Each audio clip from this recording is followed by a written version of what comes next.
Hello, and welcome to TSTV, a show in which I, Sadie, guide my friend Lily through the wild world of Twin Peaks.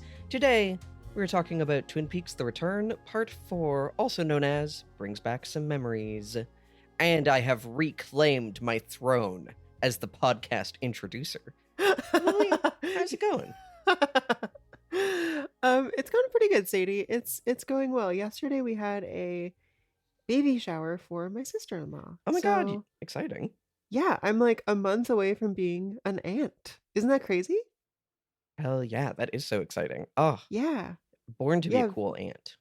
Thank you so much. We really take it seriously. Yeah, so Vic has like 4 siblings. It's a big family, and one of them is a gay guy. And so this kid is going to have 2 gunkles and 2. Wow. The term that Vic came up with was lesbians. That's the best we've pretty we've good. done. That's I think pretty it's pretty good. good, right? Yeah, you don't want to be gants. It's like it would be spelled like gaunt, as in like concerningly thin. Oh my. So yeah, it was just like, it was first of all a big step into straight people world, aside from that, because just like, all the stuff that people get a baby boy who's going to be born, it's like hunting themed children's clothes. That's so funny. Yeah. But also so lovely. Vic baked this like phenomenal lemon blueberry cake for it, and I did a lot of the decorating, and it was just, yeah, like a lovely, exhausting but lovely day, and I'm still kind of riding on that. How about you, Sadie? I am doing pretty good. Tell you what I did. Put together an IKEA couch with my girlfriend yesterday. Tell us about the couch. Paint a picture. Well, it's our Yatebo. It's naturally a tasteful 70s green. It is blocked off underneath so that my scared cat Finch can't go hide under there whenever something moves, which she loves to do, even though it's not good for her actually getting more confident. And it has storage under, and it has chaise longue for us all to be able to sit, both of us, and lie down. We are prepping to move in together in a couple months, and we have the apartment. We're just not in there yet. Put that, and I posted this, but here's how I know it's true love, because we spent all day putting that IKEA couch together. It was fun as fuck. All these straight couples talk about how putting together the IKEA couch tears apart the family. No, not us. Just get a better family. Exactly. And while doing that, I was like, I feel like hearing Mr. Geese. And you've been telling me to check out his solo album, Heavy Metal. Oh, so fucking good. And I was like, the Geese album is a bit too... It's a bit too rock and roll for thinking about an IKEA couch during. And I was like, this Heavy Metal album is a bit softer. And I put it on in the background. It was great. Love will be revealed. Love will be revealed, girl. I also watched Paprika, the Satoshi Kon movie. I was thinking about Satoshi Kon, honestly, maybe because we talked about Perfect Blue last episode. And I gotta say, I didn't like it as much as I thought I would. No, it's kind of his least good movie, I think. Yeah, which is weird, because I feel like it's the one that I've heard talked about as like the Satoshi Kon movie. I think it is his most... I think it got the best distribution in the West when it first came out, if I remember. Because it, honestly... Yeah, I was going in thinking I would really like it, because I like Satoshi Kon, I like Tokyo Godfathers, I like Millennium Actress, I really like Perfect Blue. Perfect Blue's a great, fantastic movie. And Paprika just didn't do it for me. I don't know. No. It just like, it honestly, a large part of it was like, that movie just does not give a shit about its female protagonist. It's like, whatever, she's not like that important. Plot object. Yeah. And then just also a lot of like, and this guy is fat, and like, yeah, and then it just didn't really, like, it had some like cool animation sequences, and like I liked how it structured itself going from scene to scene in a way of keeping you always on edge about like, oh my god, what's going on, is it a dream, whatever. But it just didn't really have enough connective tissue, and what was there just kept pissing me off, honestly. Dude, yeah, I gotta be honest with you, I watched it in theaters last year and I fell asleep. Which is crazy, because it's a Satoshi Kon movie. It's like such an action movie. Well, anyway, that's what's my the Sadie score? The Sadie score? I guess well, Yeah. I mean, my thing where if you recall is that I'm not given I Oh, can't yeah. give any movies I watch, I can't give them a letterboxd rating because if I start thinking about it, I'll go insane. No, it's true, it's But true. my score is just, it was disappointing. Yeah, Unfortunate. It would probably be a bummer. 4 out of 10 of, like, A just 4, damn. I That's mean, I pretty think bad. it's like, you know, I'm anti rating inflation. Like, if it's a 6, it's because 'cause I'm just on the side of being positive on it. I think I'm just on the side Yeah, of being negative on it, you know? There's stuff that I liked, but not that's enough fair. to push it over the 50-50 line for me. Totally. Bummer, bummer. Anyway, Anyway, another thing that I've been doing, so I've been working basically like it's 12-hour days every days these days, right? Um, and the end is in sight, but because of that, I have not really had time for like movies or reading or anything. But can I tell you what I have had time for? please. Sudoku. Oh, Sudoku fuck yeah. is a great game. Folks, you know about Sudoku. Pick it up someday. It's so much better than just like scrolling on your phone absentmindedly and then 2 hours pass and you're like, fuck, I'm the worst. I was in bed too tired to do anything after the baby shower last night. And I did a couple Sudokus and it was so much better than anything else equally head empty that I could have done. Hell yeah. Hell Yeah. yeah. You ever do any of those crazy Sudokus that have, like, the special rules, the, like, cryptic Sudokus? No, I watch videos of people playing them, but it's I don't really go to it for a serious challenge, you know. Yeah, I go for ones that I can beat in like 20 minutes without working too hard. fair enough. I love that for you. Thank you, Queen. I feel like the past I mean, it's funny because this we recorded it's a Monday and we recorded on Friday, so this is our kind of our most back-to-back recording we've, like, ever done. Yeah, definitely. But I feel like also these past couple episodes, I feel like we've spent not as much time on the how we've been because 'cause we're like, "Damn, we're gonna have a lot to say about Twin Peaks: The Return." It's Um, true. do we wanna just jump in 11 minutes in?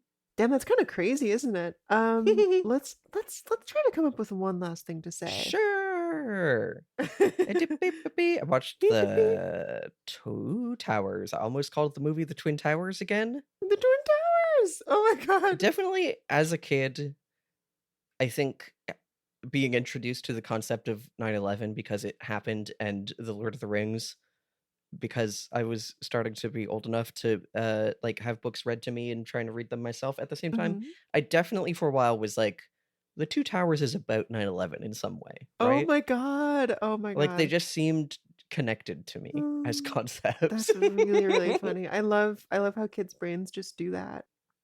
Yeah. I've really been in a Lord of the Rings moment.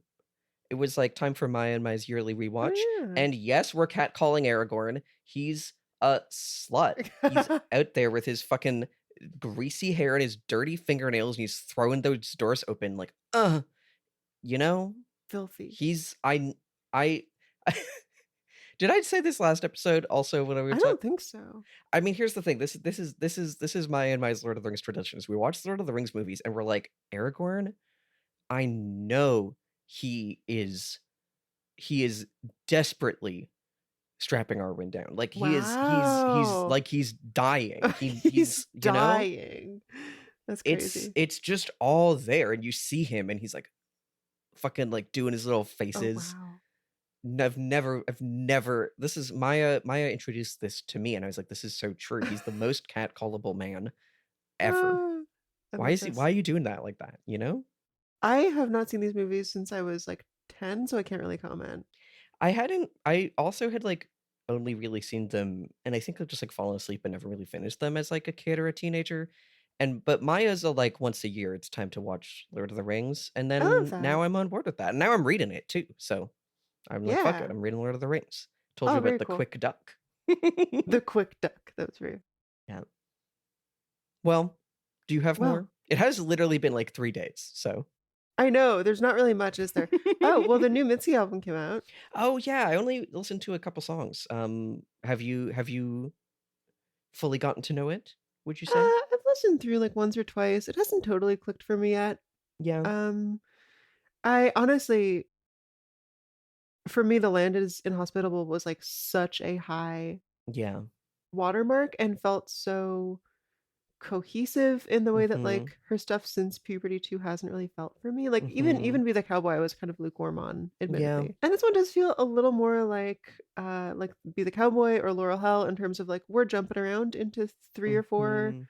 styles. It's a little more cohesive than that, but it's I kind of want something that is just like, I want, like, an orb to ponder. Like, I want a really cohesive Yeah. single work, and that's what all my favorite albums sound like, and this is more an album with just, like, some good songs on it, which is Yeah. fine. But I don't see myself developing, like, the kind of deep relationship I have with a few of her things. Yeah, I'm interested. I just haven't really had time to sit down and, like, I'll probably take a walk, honestly, and really listen through Oh, it. yeah. Oh, yeah. But I am really intrigued. Really intrigued. Okay. Well, we will maybe report back unless we forget. Y that's Wanna talk about Twin that's Peaks? that's honestly that's the TSTV classic, is the "Unless We Forget." It's known to happen. It has been. Um, okay, yeah, remember when I spent, like, a month and a half being like, "Fuck, I was supposed to talk about the fucking" what's that band? Jandak? It was fucking Jandek, yeah. Yeah. I think we wound up just cutting a bunch of those references because It's every so week it was just, "No, I forgot." it's so funny, and then I listened to it and I was like, Uh, "That was pretty good." Yep. Let's do it, Diva, let's jump in. Okay, so, on this episode of Twin Peaks, here's what happens. Dougie Dale keeps winning jackpots. He's Mr. Jackpots. A guy called Bill Shaker, who seems to know Dougie, tells him where he lives, and Dougie's like about to leave when he is threateningly given his winnings and a limo ride home by the casino staff. He meets his wife, Janey-E, played by the illustrious Naomi Watts, who is so mad at him for disappearing for 3 days, and also she understandably freaks out that he has a mountain of cash, but she still loves him. The next morning, he gets a message from Mike. Oh my god, this is gonna do it. He's gonna get his memory back. Oh, wait, never mind. He has to pee. He has breakfast and coffee. Oh my god, coffee! The Twin Peaks thing. This is gonna do it. It's gonna bring him back. Oh, never mind. He just does a funny face. Oh well. Meanwhile, Gordon Cole meets with TS legend Denise Duchovny, who is now the chief of staff of the entire Federal Bureau of Investigation. She questions Cole about his intentions in working with the beautiful young Tammy Preston, saying she knows his profile, but Cole deflects using the Trans Rights Gambit.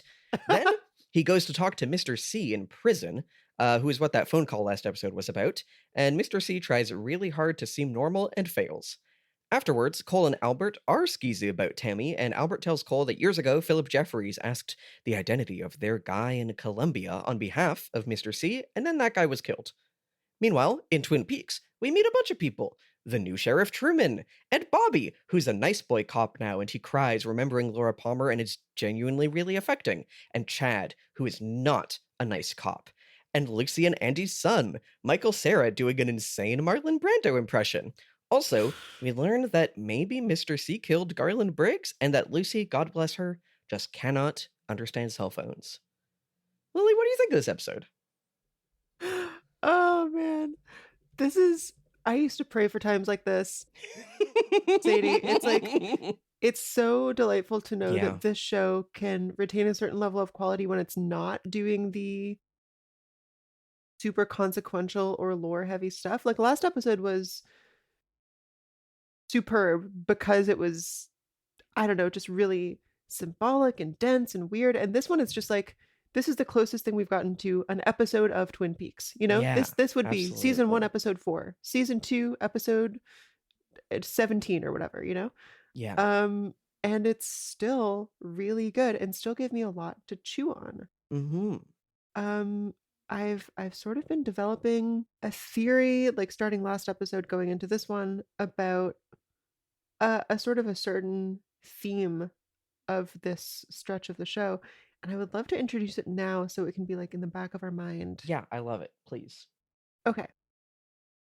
I was talking last week about how it felt like people couldn't recognize what was wrong with Dale because they just, like, Mm, it's as if they adhere to a certain script, right? That just, like, does not have provisions for what if a guy shows up wearing a suit and he's repeating everything and he seems like he's in big trouble? mhm. And so, like, the casino staff being totally unable to help him, I wasn't attributing that to malice so much as I was like just like a sort of selective blindness or ignorance. Mhm.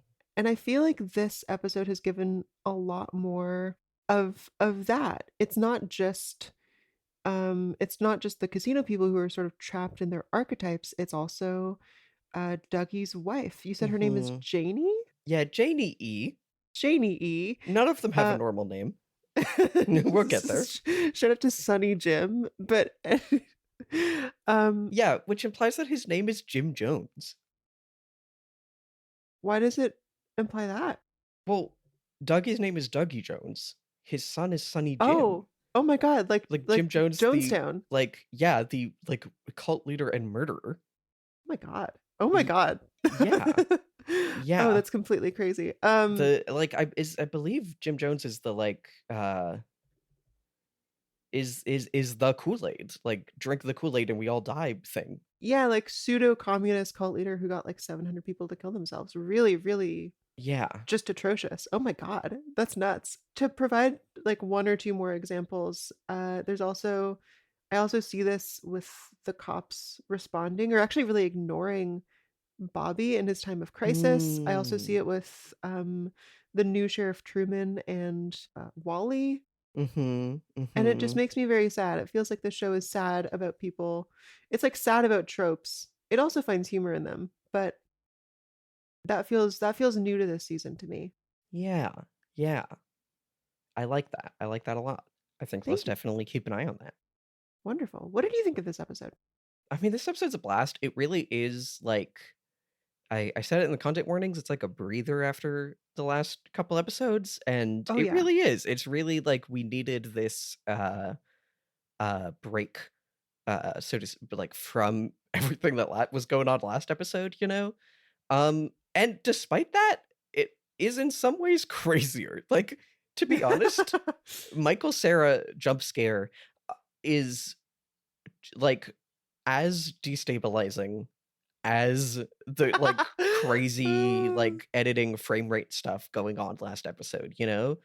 Um I think this one also is what really locks into me my read of there are a lot of things about the return that are kind of turning to camera and saying, "Let's reevaluate things from the original run," and or Mm. like David Lynch as a director, like um I think we'll talk about it when we get there, but I think like the Denise scene, big time. I think also Sure. Gordon Cole having to navigate his hearing aid in like a much more real way than it was just played as a joke in the original run, you know?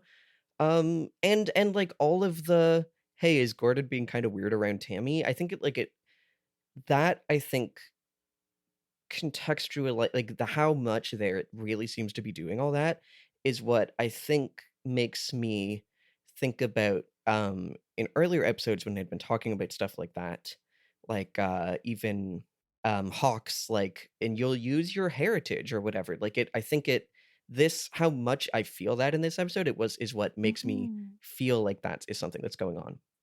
Interesting. Yeah. And, and I think this episode we really start to see like how much the show is starting to really just dive into different genres of television, I think is really interesting. Like the scenes with like Gordon Cole and the FBI and Mr. C and they're outside and it's all blue as fuck are like so different from the Dougie scene in color, in lighting, in tone, in like Absolutely. everything. And I think the first 3 episodes up until now have largely felt like it's still jumping all over the place, but it's felt like a David Lynch thing, and now it's really starting to feel like there's 2 different types of TV shows that are being smashed together, in a much more pointed way, and that's really interesting to me. I totally see that. Yeah, the color grading in that like last or second to last scene is completely nuts and calls so much attention to Yeah, itself. yeah, absolutely. Yeah, that does feel like what it's doing. Awesome. Yeah. Shall we jump in? Yeah, let's do it. So I claimed this first scene. Dale is still at the Silver Mustang Casino, and he's still just winning mega jackpot after mega jackpot. Is mega jackpot a thing as distinct from jackpot? It seems like it would be, I I'm guess. sure that it is, you know? So this scene, like, really gets you into a trance with it. There's no real sense of how much time has passed. It's just he pulls a slot, goes, "Hello, the money," pulls a slot, "Hello, money," like, not in any particular order. And meanwhile, we see the casino management, the manager being Brett Gelman, a man who is always hateable because he's never acting, just freaking out. He's like, I'm dead. I'm toast. It's over for me." Yeah, it's funny, I saw that guy and I was like, "Where do I know him from?" And I was like, "Is he in Stranger Things?" And it's funny, he is in Stranger Things, but Maya was like, "You know him from Fleabag," and I also know him from Fleabag, Yes. and then I'm like, "Oh, I also know him from just, uh, being a shithead online and, like, raucously pro, genocide in Gaza." So, Yes. fuck Yeah, no, him. that is yeah, fuck that guy for sure. He always plays a totally loathsome dude who, like, doesn't know what he's doing, and Mhm. he is in fact very good at that. Fuck this guy. Anyway, Dougie no. Okay, let's see.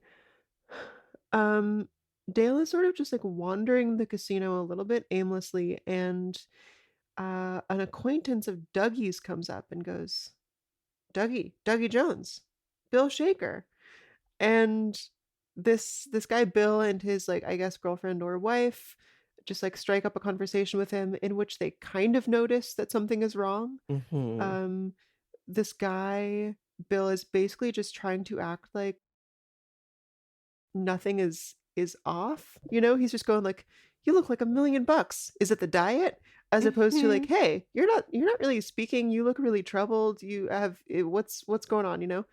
It's a little hard to read Dale's intentions here because he is just saying the last word that anyone said to him. So when he Yeah. says home to them, does that mean that he wants to go home? Is that just that he is thinking of home? Is he literally just repeating the word? Hard to say. Either way, they give him the idea to call a taxi to his house, and they tell him his house is on Lancelot Court with the red door. Yeah, near Merlin Market, which is crazy.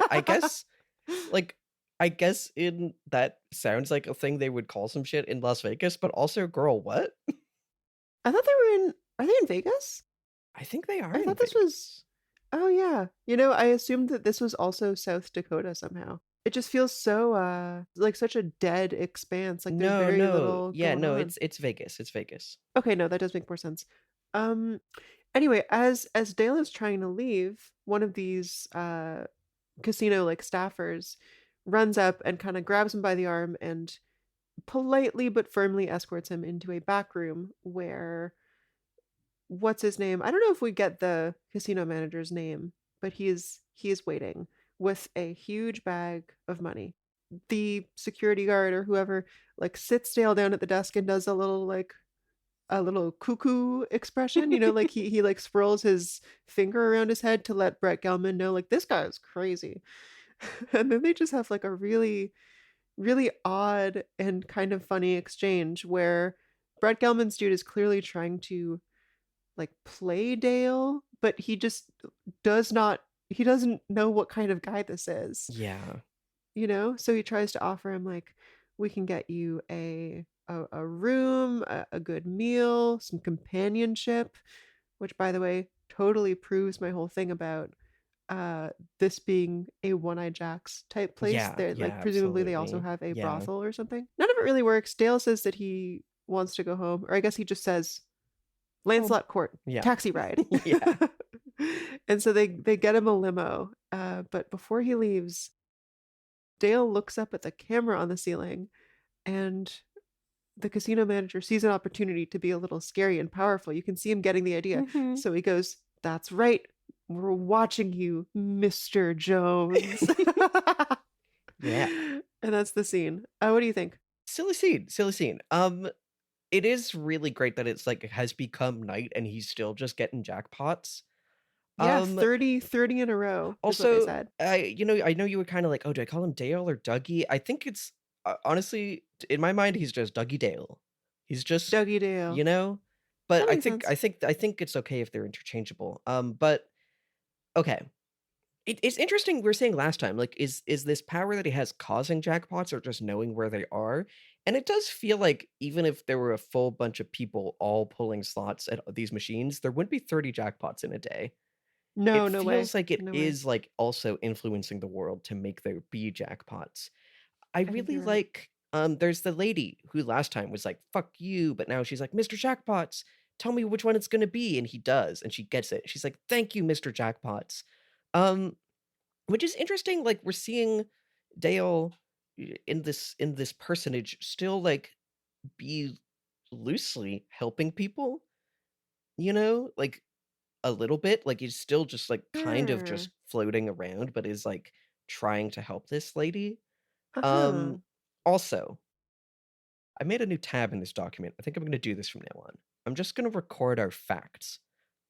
So here's something we know, well, there are gonna be new facts about Mr. C and about Dougie in this episode. New Dougie fact. He knows Bill Shaker from Allied Chemicals. So whatever Yes. Dougie pre-Dale was doing in his life, he knows a guy called Bill Shaker from Allied Chemicals. Good fact. Um And yeah, it is really interesting, like, the way people are just reacting to him as if it's like, they're like, "He's kinda crazy," but still, like, as if it's normal for him to talk like this.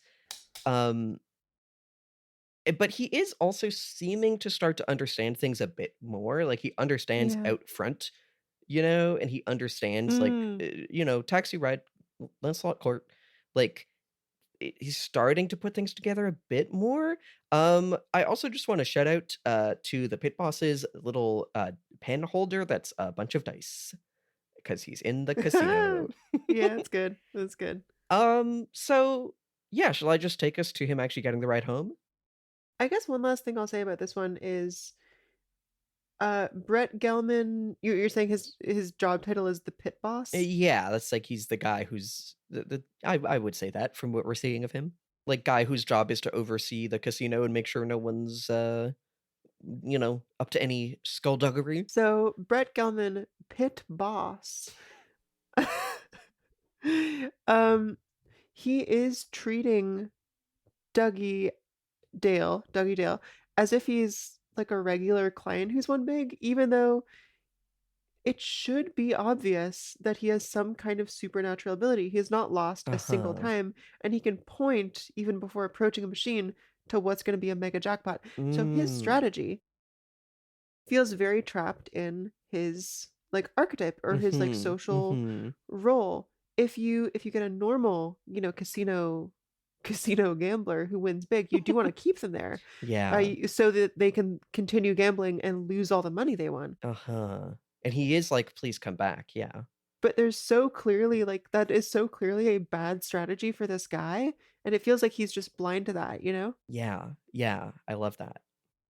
I really am so entertained by the shot of the camera at the end of this scene, and you notice that they give you a couple little electrical sound effects. There's, like, a sound effect of the camera lens Mm, moving, and there's one of, like, a bit of an electrical buzz as they pan up to it. mhm, And, it's thinking about electricity. I guess that's all I'll say. It's, like, interesting to consider that there could mhm. be some kind of potent evil within these walls as well. And I mean, just whenever Twin Peaks highlights a camera, we True, are true, for watching sure. him, you know? Oh, It is true. also, I just wanna shout out, I love the opening is just the, like, crazy jackpot montage of him getting, like, 7 jackpots in a row, just is so funny. Ah, it's so Um, dreamy. I love it. yeah, so, he gets the limo drive home. Um, we spend like a good 30 seconds on the driver being like, I don't know, man. It's hard to see what door is red at nighttime, which is doesn't really pay off. It's just kind of funny. And I Yeah, really the door love, is actually perfectly lit. yeah, I love like the guy parks and steps out to open the door and Dougie sees him through his window and is like startled. It's like, huh. It's like, I don't know, it's just really cute. Oh, Every time yeah. Dougie is like, "Oh no, what?" Like experiences surprise from something, it's always very makes me go like, "Oh no, little guy." Oh yeah, and then he's just kind of standing there because he doesn't know what this means or what a house is. And the guy's like, "Yeah, I'll just stand here with you." And we hold that shot for way too long, and it's really funny, and then an owl flies ahead. I forgot this one in the recap, but, the guy's like, "Oh, they really spook me out," and he's like, "Surely the mythical owl will restore her memories," and every time this happens, he does, like, get a different look in his eyes for, like, a second as if he's getting there, and Yeah. then, Yeah. nope, out comes Janey-E, our queen. Janey-E. Fucking Naomi Watts. This is I the best day of know. my life. Oh Some my some god. incredible Yeah. performers appear in this episode. Yes, absolutely. She comes out and she slaps him, and she's like, 3 days without a word, which is pretty wild because, presumably this has been the course of a day since Dale took over, but I'm like, "What the fuck was Dougie doing for the other 2 days?" And it was He was Sonny already Jim's missing. birthday, and he was out with Jade, the new Dougie fact, honestly, like, abandons his son's birthday to go party or whatever. Yeah, maybe a bit of a deadbeat. Yeah, absolutely. And then she drags him in. Now, like, honestly, we could just segue from this to let's just go straight into the kind of second half of the scene inside. Yeah. She takes him in and she's like, "Girl, what the fuck? Where you been?" And then she like sees the money, and we get, I think, I really so Naomi Watts, famously in Mulholland Drive, and I think her casting here is really interesting because she's kind of doing her performance in Mulholland Drive a little bit, you know? How so? I think her performance is like it is less stilted and is more naturalistic than the first half of Mulholland Drive. And by the way, listeners, go give us $3 and listen to us talk about Mulholland Drive. It's very good and very worth it. But like she is doing the same kind of like everything is dialed up a bit more than like, is natural, and she's in this, like, Yeah. "Wow, you and me, Dougie, we can finally do it," like, kind of, like, way of being, and this is different in this scene Yeah. because she's, like, freaking out and is like, "Where did you get this money? What the fuck? Don't tell me you were at the fucking jackpots," which does make me think that he is frequenting casinos. And he's just like, "Mr. Jackpots." And Mm. she's like, "Oh my god. We can use this to pay them back. New Dougie fact. He owes somebody a lot of money." This is so good. This is so good. Um, and yeah, it really is like the way she's just kind of going through of like, "Oh my god, we could do it." It feels like she's cast here to kind of do another type of the kind of delivery that she gives us in Mulholland Drive. Like, Yeah, "This is the totally. most wonderful, horrible day of my life," you know? It's like that would be like a little childish in a YA novel. I love it so much here. Yeah. Um, and okay, her question to him, "Where'd you get that black suit and that haircut, Dougie?" Can we Yeah. stop entertaining the idea that he just got a haircut? Like, I know these are TV rules, but his that wig was Crazy. what did Jade say? A mop? A Something rug, like that. yeah. A rug. It was like wiry light brown. This is not the same guy. It's crazy. And he's lost like 60 pounds or whatever. Yeah. But there's something that I can't put my finger on in her performance, and I think you understand better than I do, but it does feel like she is in almost a different scene than he is. She's in a scene where she is Yeah. like reuniting with her husband that she's mad at, and she's giving an excellent performance for that scene, but there isn't really room for what's going on with Dale in that scene. Honestly, That's just like not her focus. that's kinda what's been happening with everyone. Like, it feels like every scene is like Dale is shows up and is like, "Mr. Jackpots, home," and the people react as if he is saying full sentences and, like, describing things normally, like, it's as if, like, he's the bullet point draft, and they're reacting as if Oh, they're that's seeing the, so like, fully funny. fleshed out thing of what he's saying, you know? And it does feel like somehow call it the magic of the Red Room, call it they're trapped in their TV archetypes, like, the way he is touched is making people not be able to, only engage with him as if he is properly filling his TV archetype role when he is super not. I mean, the most they'll muster is, like, Jade acknowledges he seems like he's had a stroke, Mhm. Mrs. Shaker says, like, "I don't think he's okay," but it's never enough for them to really act on. Yeah.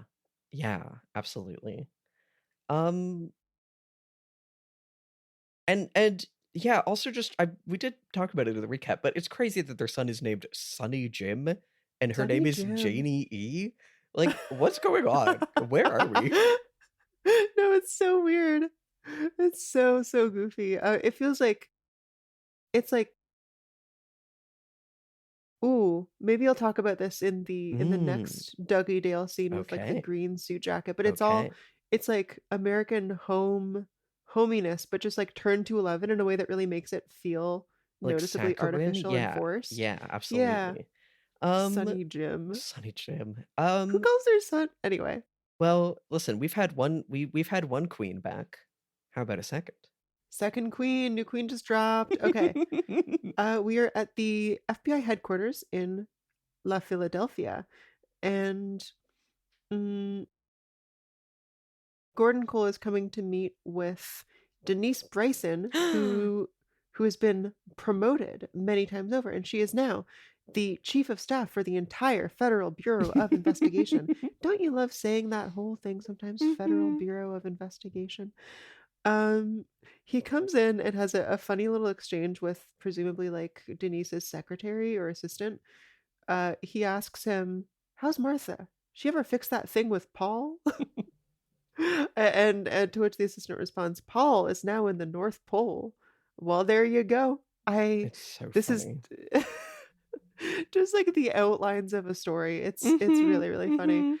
What the scene establishes basically is so Gordon is here to tell Denise, we found Coop, but we as viewers learn, oh my god, they think Mr. C is Dale. They don't think Dougie is Dale, which I wish I had seen coming and is so much more Uh-huh. of a bummer. They didn't find their boy yet after all.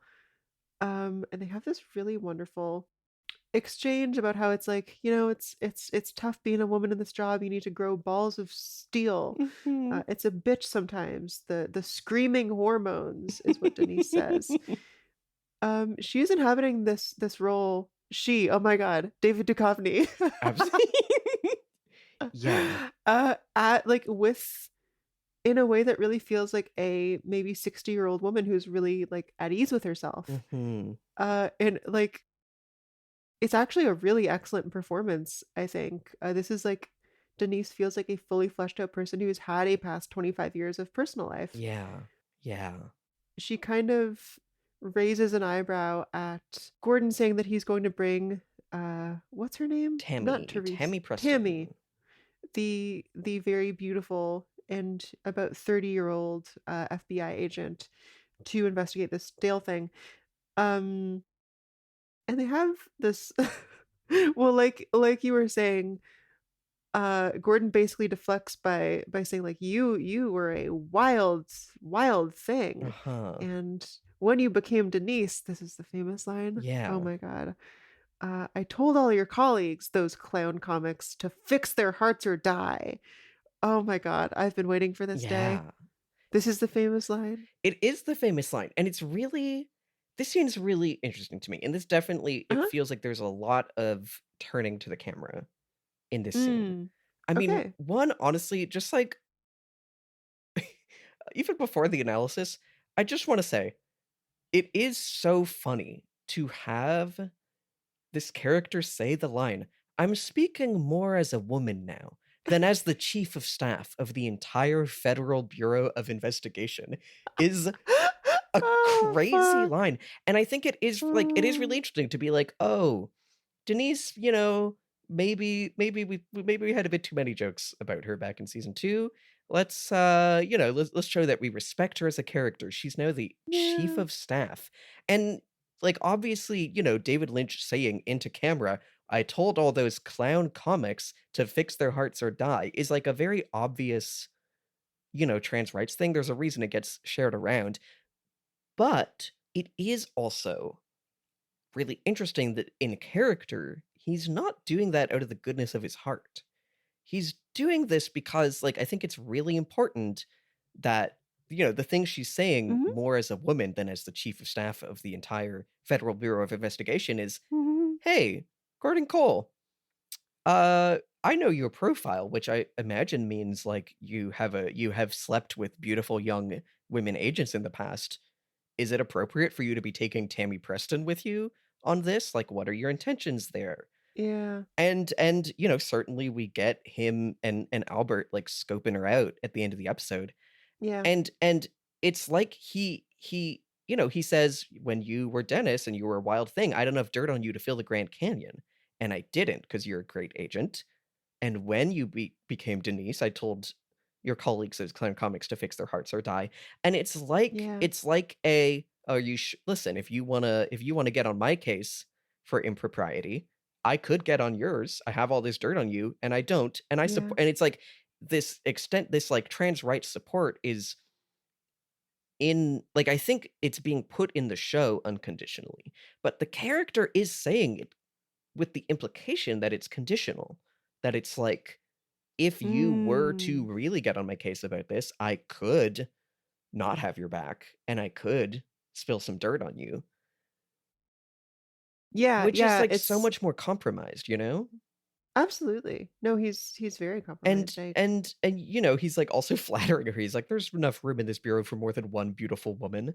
Um, but I think it's really like, in terms of, like, David Lynch's character saying this, because, like, honestly, this is like I don't really know. I haven't really read that much of, like, David Lynch, like, biographical stuff because Yeah.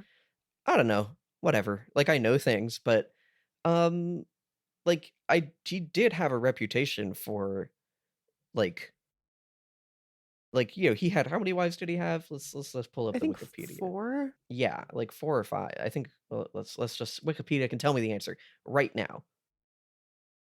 Yeah, 4 wives.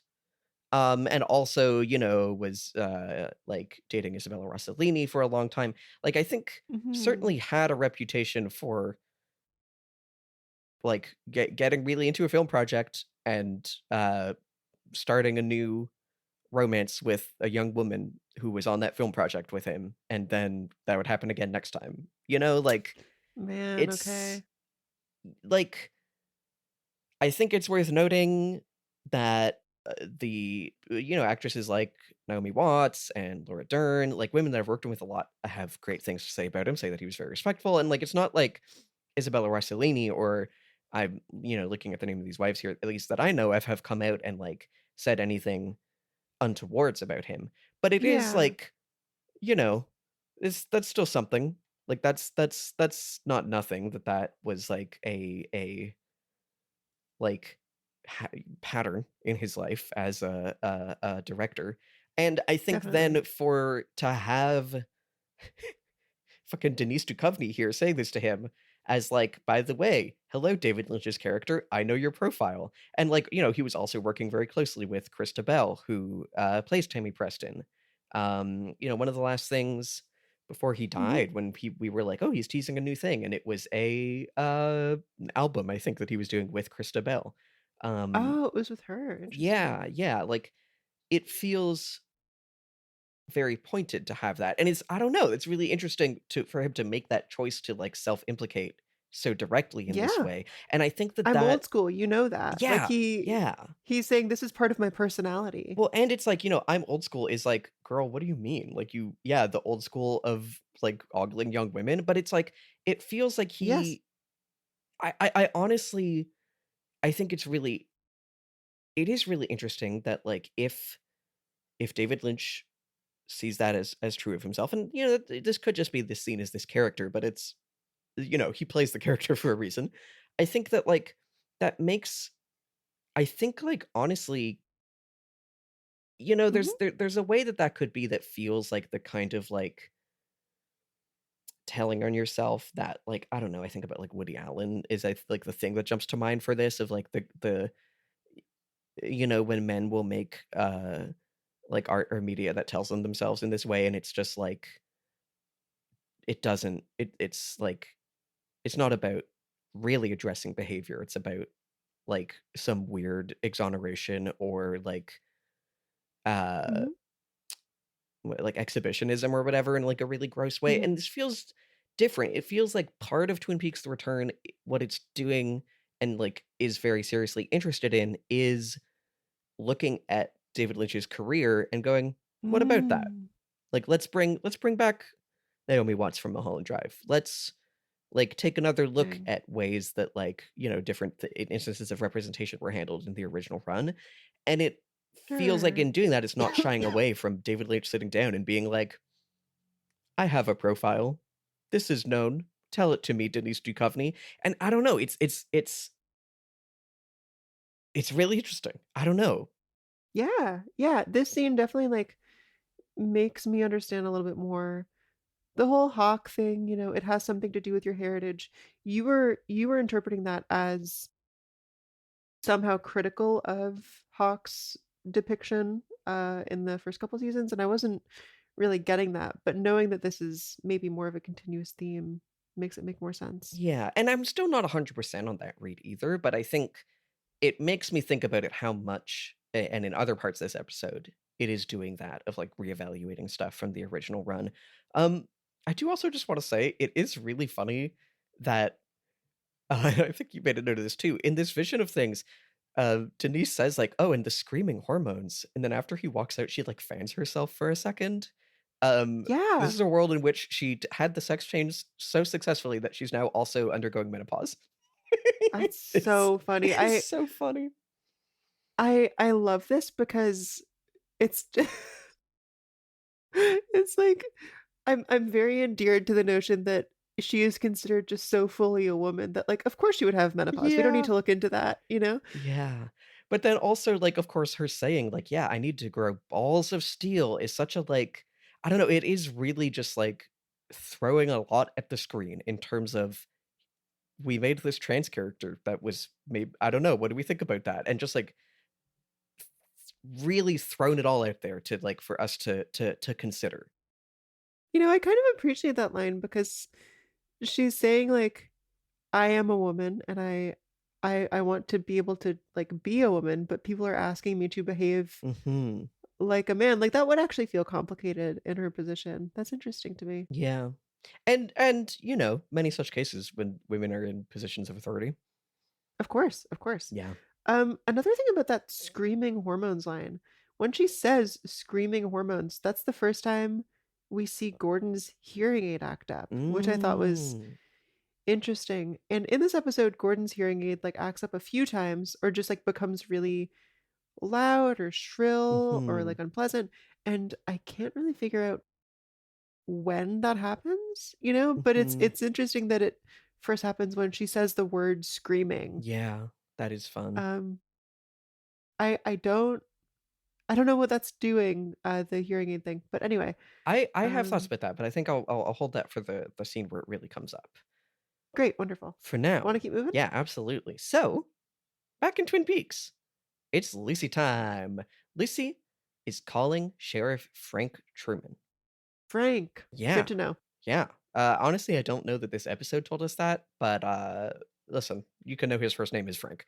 And actually, before we get into Lucy time, I will just say something about this, which is that when they were shooting, when they started producing Twin Peaks: The Return, Michael Ontkean, who played Harry S. Truman, was retired.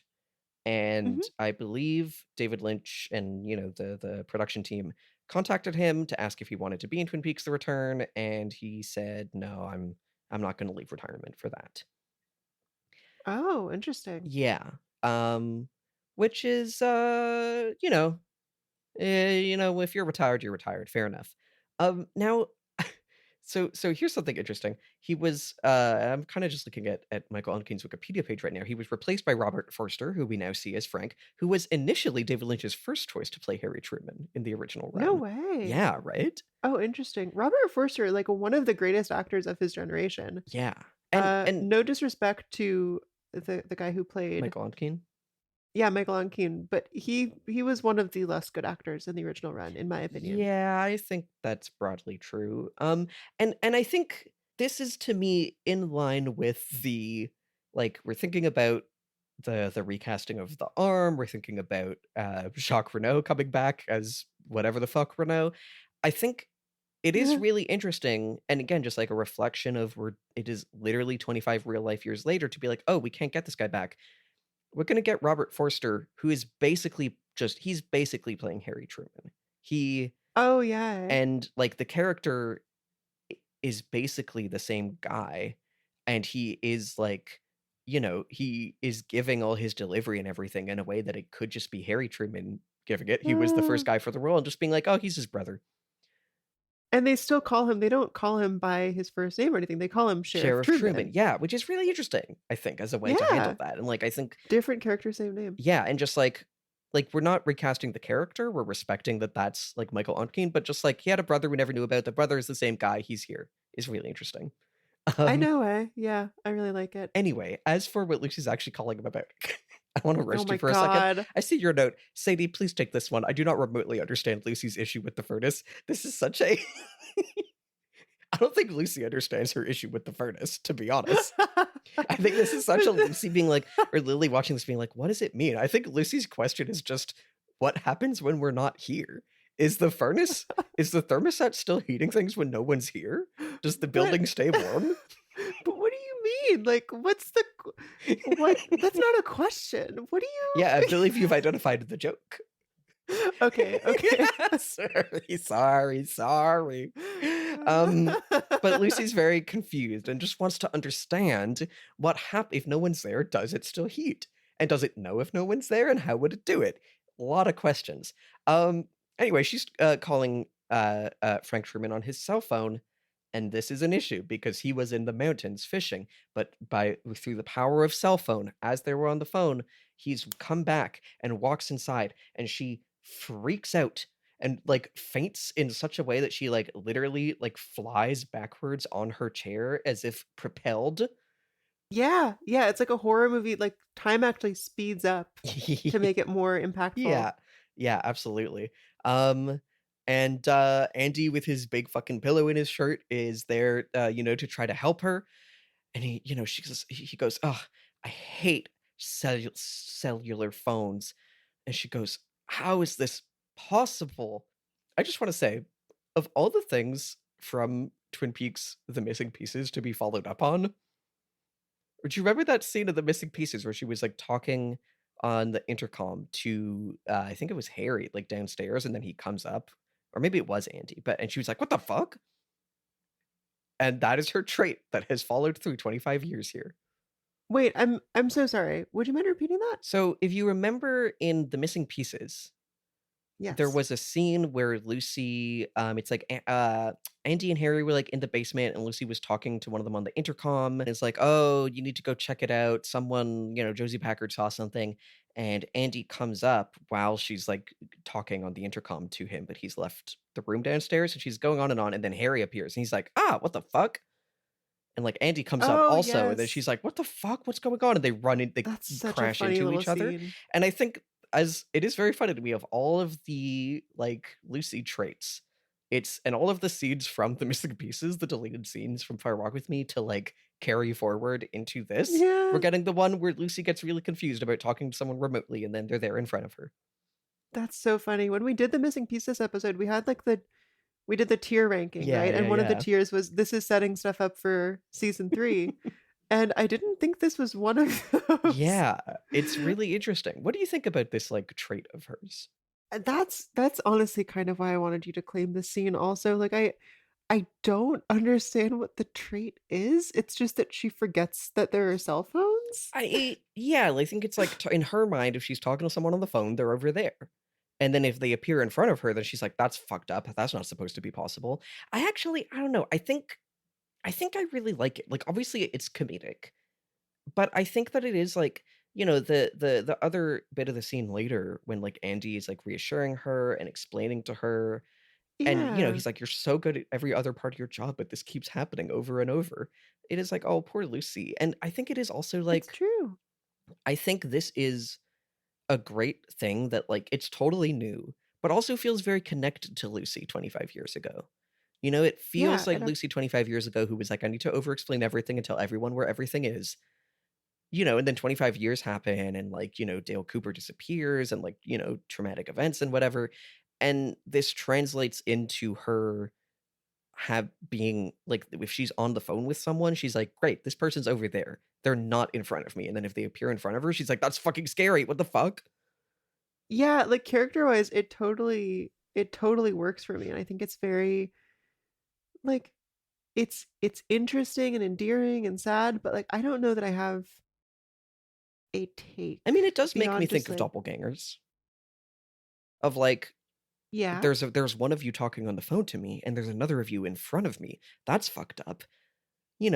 The idea of, like, you're supposed to be over there, but you're also here, or even honestly, what it right. reminds me of is, Uh-huh. the one really good scene from, Lost Highway with the freaky guy at the party. Oh, like, remind me. It's the freaky guy comes up and he's like, "I'm in your house right now. Go ahead, use my phone, call your home," and then he calls his home, and then the guy picks up from his home, and it's like, "Whoa, that's freaky." Have you seen Lost Yeah, Highway? man, that's I've only seen that I mean, scene, and it it's was so it's it's cool. the scene, basically. Yeah, yeah, yeah, totally. Yeah, I don't actually think I have a ton to say about this phone thing as much as I Yeah. love it. I'm just more perplexed than anything. Fair enough. We can move on to the other things going on at the police station. Please. So but before we get into the everything with Bobby and after, we get a little check-in on a new addition to the police station that we didn't see before, which is they have a whole back room now that's like cops at their desks and like a big like technological like taking Computer 911 calls terminal. apparatus. Yeah. Mhm, mhm. Um, and I think there are a couple things here that really jump out at me. Honestly, one, big Dell product placement, also very Canon product placement on the printer. Again, it's really Hmm, like brand names are on everything in a that's way so that funny. I'm sure product placement was involved and feels very like again, if David Lynch is saying, okay, we're making this kind of TVs now, we'll just take every product placement deal we ever can and put them all in there and that'll be commenting on it, is really interesting. Yeah. But also probably kind of had to in some ways to get something with this budget made for that was so weird and experimental. No, Um, that makes sense. and oh yeah, my other note was that we also OBX Switch View or whatever the fuck is the brand of this like big computer terminal thing. And Sure. I think it's real. So one, police force size is bigger. There are more cops and technology has come. It's not the 90s anymore. The like vision of the police station in the original run probably didn't even really still exist in the 90s, but it certainly by now does not exist. And Mhm, mhm. Truman is out fishing and he's like, "Oh, what's going on?" And this woman, who I believe her name is Maggie, is like, "Oh, it's been a quiet week. We had a couple DUIs. We had like some other things. Oh, and a kid overdosed." And I think that's the fact that that's her like quiet night Yeah, is I think says a lot about, like, the state of Twin Peaks and the world. Those are kind of things that yeah, would be, like like, season finale events in the original run, and now it just absolutely. happens, you know? A passing sort of mention. Yeah. It's funny because, like, between the late '80s and the 2010s, like, crime in the US took a nosedive. Like, Mhm. starting in the '90s, crime started going way down and has not reached the, like, '70s, '80s levels Mhm. remotely. But the world does feel darker. I don't feel like the show wants you to think, like, there's more crime so much as more like in a more general sense things have gotten more desperate and sadder. I mean, like, Yeah. it's not like these crimes are so quotidian, Yeah. Yeah. domestic violence, DUI, overdose, not that overdosing is a crime, but it's like a police incident. um And, like, I do think it is not disconnect like, I think David Lynch's vision of, like, what is good and bad about America is, like, in some ways very critical of America. We have our shitty cop who we meet for the first time in this scene who comes up a bit later, but he's also definitely tied to like conservative fantasies also of like more yeah, crime and like, this next scene, I'll let you handle the full scene because you've claimed it, but the designer Chinese drugs that are coming in and da da da. Like I think the idea of how things are getting worse and like corruption and evil and darkness and whatever is spreading is not it's not conservative as we see it here, for sure. Mm, sure, I hear that. Um, yeah, the most striking thing about this scene for me was definitely just, like, the enormous amping up of, like, police funding and staffing. Like, they Yes. have a huge Yeah. this is basically like a whole open office space. There's several desks that we don't even see anyone at. It's like we can assume that there are probably, like, 20 people working at the department now. Mhm. And there's no indication that the town has gotten much bigger, so it's Mhm. interesting. I agree. I agree. Um, oh, please take me to the next scene. Yes! Oh my god. Okay, so this is the best. I love this episode. So Sheriff Truman calls out for Bobby. A man with silver hair turns around, and it's It's Bobby! Bobby, it's our Would you Bobby! believe it?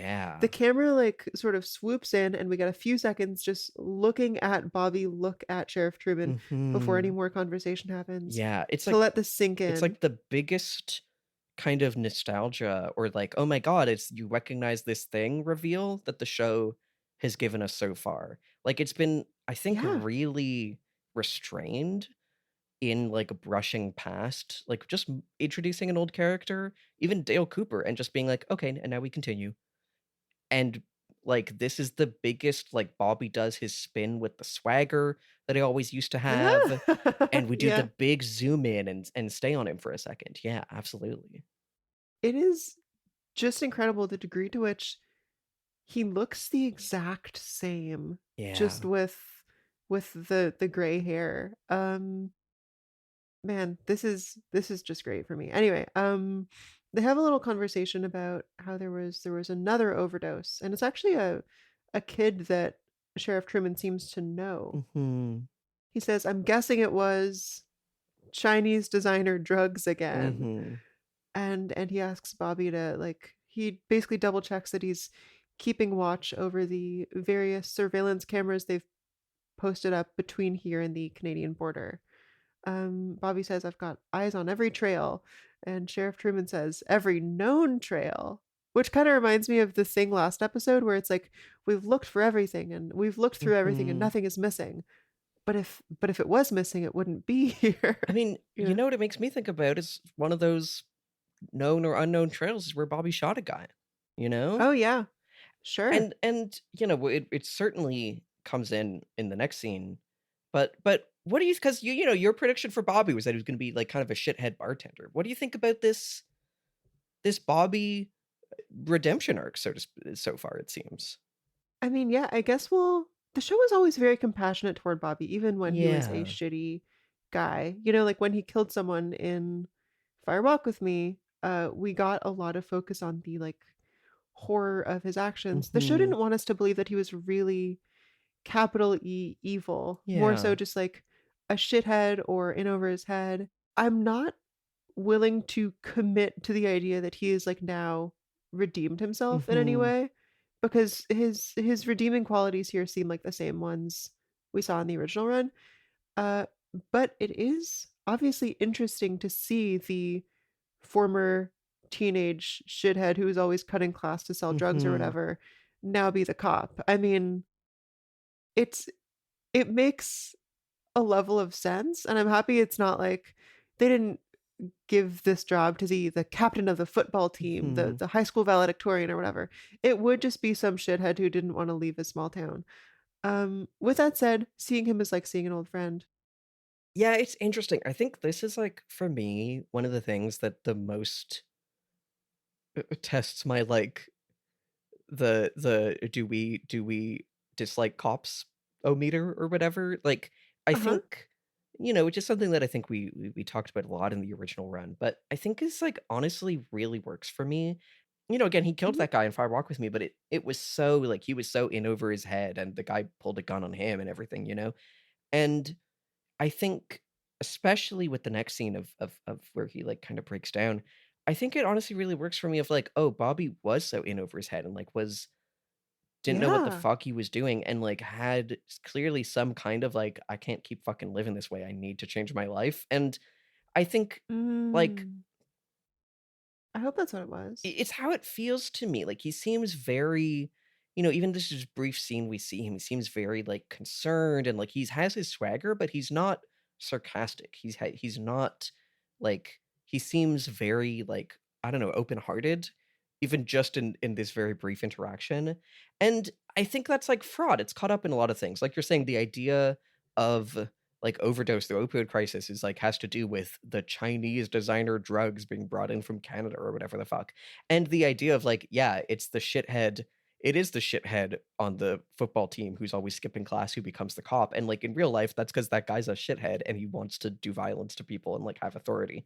But I think in the Mhm. vision of the show, in which the idea of Dale Cooper and Harry Truman and whatever, and like we've said all our issues with that. I think the show also is not like the show also complicates that and contradicts itself, but like that's the idea of like being a good guy.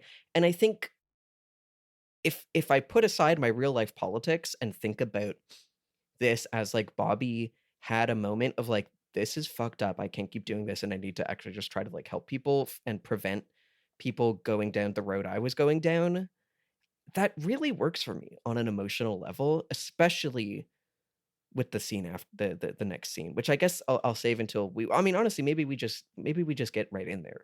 Do I we? have some more stuff to say about Yeah, this one. please go for it. So the reason I was kind of thinking in the scene with like the big police machine talking about the ODs and Mhm. everything, the reason I was thinking maybe the show is not trying to tell you that the world is just like more dangerous and more Mm. criminal now is kind of because of this scene. The Robert Mm. Forster's delivery on, I'm guessing it was Chinese designer drugs again, like feels Mhm. the pause is so pointed. Mm. It almost lands like a joke for me.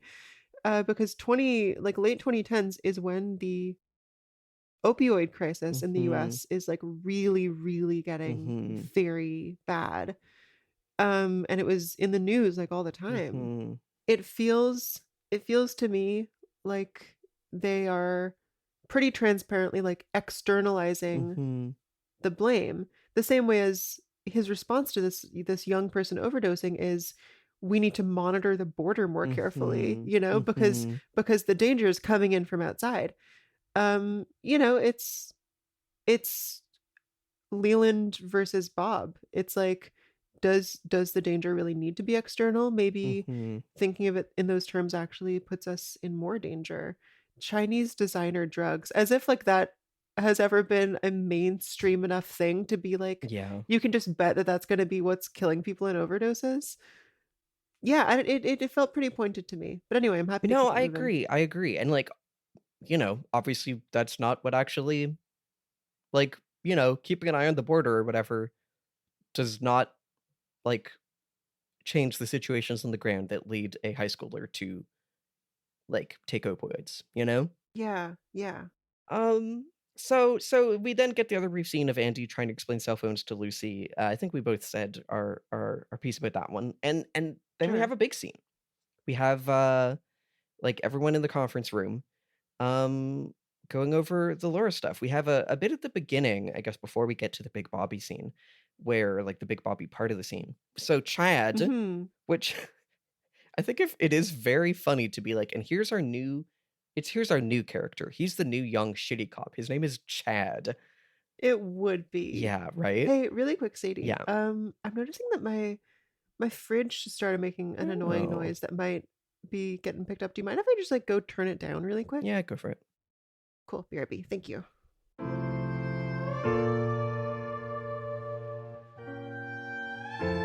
Okay, I just did something kind of insane. Maybe we should keep this in. Well, what did you do? Okay. So I was just turning down my fridge with the hope that it would be quieter while we record, but I want to turn it back up after so it doesn't get like too warm for the food. I wanted to leave myself a note so I would remember this. However, there were no pens or paper handy, but there was the remnants of an apple that I was cutting this morning for breakfast. So I took the knife that I cut the apple with and I carved the letter F into the remnants of the That's apple. crazy. What the fuck? Because I was like, fuck, I gotta get back for recording. Yeah, F for fridge. We'll see. I feel like I'm gonna be editing this episode in like 3 months and I'm gonna be listening and be like, Fuck my fuck, all my food fridge. is bad now. That's so funny. Um, Anyway, Sorry, but please get back to it. yeah, so, well, we know about Chad and how he sucks. The show communicates to us that he sucks because he's rude about the log lady, which is not allowed. He's like, "What? She told you you're gonna find something that has to do with your heritage? That's stupid. I thought she was banned from the station." Lucy defends her, says, "That's on account of a kind of gum," which we saw her Oh, I love sticking this. gum in the double R. Remember? Is she just Yeah, going yeah. around with her fucking pitch gum and just sticking it everywhere? And they're like, "Girl, I think we actually saw her spit it out in the police station at one it's point. just like they're like, "Girl, we love your prophetic visions. You cannot come here if you're gonna keep fucking spitting your gum on our walls." And she's like, "I'm gonna keep spitting gum on your walls." And they're like, "Fine, you can't come here." Um, Also, I love Andy says very seriously, she gets messages from her log. To which Chad says, "Pinocchio's friend." Doesn't even make any fucking sense, Chad. No, it doesn't make Fuck any off. sense. Whatever. But people, it's filling a, like, archetype role of this is the quippy asshole cop, Yeah. and everyone else recognizes that and they roll with it. But then they don't like him. I love as he walks out, Andy, like, mean mugs him. Like, "That's right. Yeah. You be nice to the log lady." Yeah. And then we get what I think is a real all-timer scene, where Yeah, oh Bobby my comes god. in and sees Laura's photo, and Oh. it plays Laura's theme. And again, the show has been so restrained. The closest thing we've gotten to, like, original run music was, like, a chord here and there, and now we get the Laura Palmer theme, and it does so much to sell Bobby, like, immediately tearing up, and I think it's, like, we saw Bobby be a shithead back in the day, and we would also just see him get really emotional, like, the great scene with him with his dad in the diner, and that comes out, it all comes out now, and it really hits, especially after Fire Walk with Me, and seeing, like, how, he fucking killed that guy and how that's sticking with him, and I think, like, that energy of Bobby, is what's missing from him in the Valley of Mid. Like, the whole backstretch of season 2, Mm. he's like, "I have a little plan. We're going to do my scheme. We will get so much money." And Bobby is, like, actually having an emotional core underneath that is so key. Even, just think about, like, Yeah, episode yeah, 2 or yeah. whatever when he's, like, telling everyone at the funeral, "You all killed Laura. We all did." And he's right. Yeah. And it's, I think was missing for so long. And I think what really hits for me is, like, what that again, and this is, like, wrapped up with the idea of him becoming a cop or whatever, but, like, his this means that, like, the Bobby sauntering around being a little rude boy in his plans was, like, a coping mechanism, right? It was something that he had to keep doing to Sure. not deal with the fact that he's, traumatized about his girlfriend getting murdered and, like, that he killed a guy and, like, Yeah. everything that was going on. And I think it, like, really tells a lot of, like, oh, in the 25 years since, he has done some amount of processing that he, like, doesn't need to Mhm. saunter around about it anymore. But it just, like, the swelling of the theme and the, like, "Damn, that brings back some memories," as he's, like, sobbing. Oh my goodness. He really tries to keep it together. You know, Yeah. he's like it feels like he's a little bit embarrassed to be acting this way, and he tries to, like, act nonchalant. Yeah. Yeah.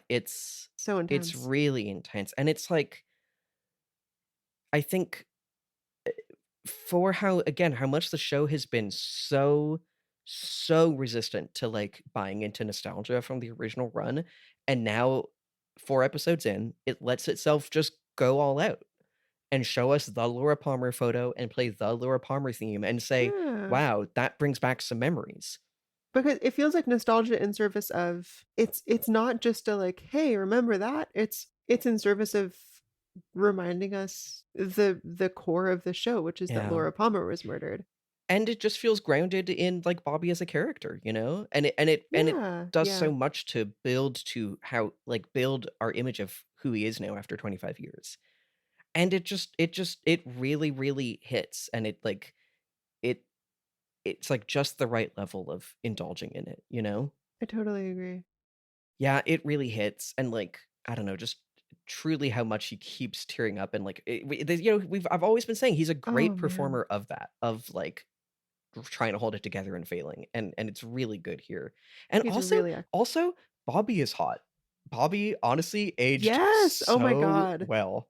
It's crazy. Holy shit, yes. Silver fox. Yeah, no kidding. And okay, we then get another big lore reveal in this scene where Dale Cooper comes up. And okay, so actually before we get to the big lore thing, there's an interesting thing where, and I think this is something that speaks to actually Frank Truman being a different character from Harry Truman. Because Frank Truman says, this is all here concerning Agent Cooper. And Bobby is like, whoa, Cooper? And Truman takes this as like, oh, you don't know about this. Yeah, it's a secret agent Dale Cooper. He's a guy. And Bobby has Yeah. to be like, no, I know.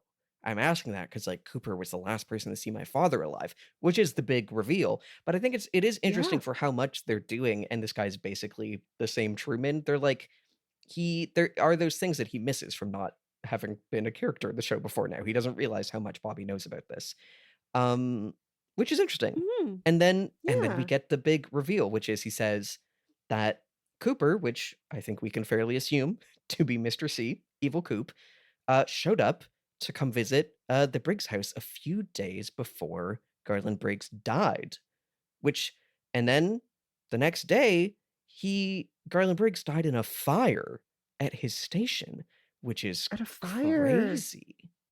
Yeah, this is huge, huge implications. I gotta say, it is such a prank on you specifically that this is after the episode in which we saw the floating head in space. Okay, so he wasn't beheaded and he died 25 years ago. Are you fucking kidding me? Respectfully. Respectfully. In a fire. No, but like I think like, he could have died in a fire and been beheaded in some way. But it's just like I think I guess this so, could yeah. have been like this is a bit of a step on the path to the floating head. And then like it is interesting that instead they were like, no, episode previously we see his floating head in space, and now we learned that this happened as a way, and now the mystery is how the fuck do you connect A to B? But I think it's really funny that you got jump scared by the floating head in space after trying to speculate on it, and then it comes up and you're like, well, fuck me. And then next episode, they're like, and here's some clues what head we might have got there. Is so funny. I will say, um, part of my prediction about Path to Floating Head had been Mr. C killed him because he knew too much. Which does certainly line up with what we're hearing here. Certainly And does. and like the whole, oh, there was a fire with everything about the show with fire. It feels like that's Oh, gotta be yeah. a Mr. C set it up. I totally agree. I would love to take a minute to talk about like a death by fire versus death by guns. Yeah, please. Well, in the original run of the show, there was, of course, the mill fire. There was the mention that Margaret's husband died in a fire. And all of this really gelled with the main villain being Bob because he was Mhm. like a passionate, sort of chaotic, intense villain. Mhm.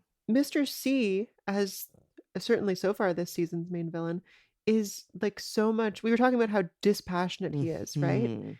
And guns are such a good fit for that because all you really need to do to kill someone with a gun is press a button, right? Mhm. It is so much less spectacular. We see him just kill someone by putting a pillow over their head and pressing a button. Mhm. It feels like this says something about how violence has become sort of less sensational or less Yeah. spectacular and more expected, you Mhm. know? He fires a gun in a motel in episode 2, Mr. C, and no one notices. Mhm. It's just like it's given a single scene, and that's actually he also shoots someone off screen Yeah. for like bugging his car or Yeah. something. And I think that could be true about the world. It could also just be true about Mr. C. It could be that, like, when we see him at the end of Beyond Life and Death, he's a very manic, he's very Bob-like. And it feels like that kind of mania and passion could have been what was more, Mm, like, I don't know, more dominant in him at the point when he killed Garland. Whereas now it is true, he is yeah. more controlled and restrained, and he kills with minimum effort and just click, you're dead, you know? Right. It does feel like it is like that totally makes sense to me as a character arc thing. It does feel like it's saying something about how violence feels But now just on versus TV then. It's like generally, absolutely, yeah, and in the world. Yeah, no, I'm with you 100%. pretty sad. Anyway, do you want to talk about the?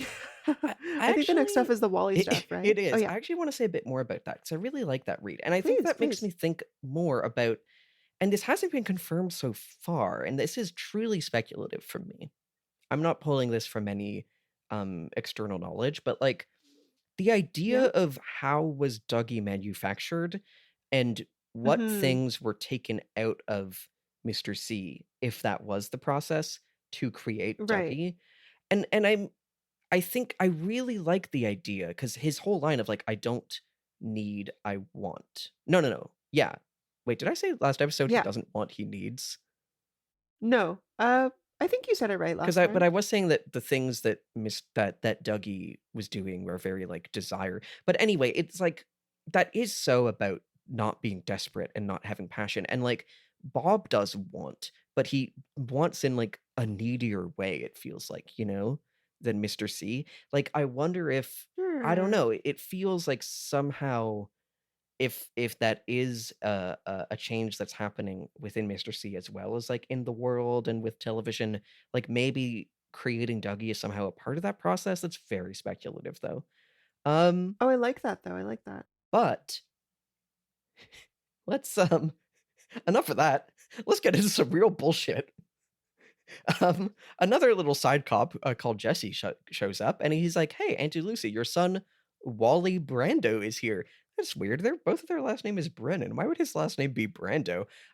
They both Oh my say at the god. Oh same my time god. in a way that is, like, I feel like you don't see outside of, like, I don't know, like, plays for children, they both go, "Wally, Wally's here," at the exact same Yeah. time, and both run out, and out there is Wally, and Lily, I'm so Oh sad that my you got spoiled on this, fucking I'm god. so sad you got spoiled on this, because of all of the jump scares in the show, I Oh think my when god. I was watching this for the first time, and I was just like, "What the fuck?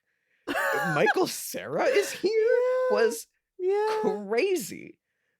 Oh my So, lord. Michael Cera as Wally, and I'm just gonna read this line straight from the summary from the fan wiki.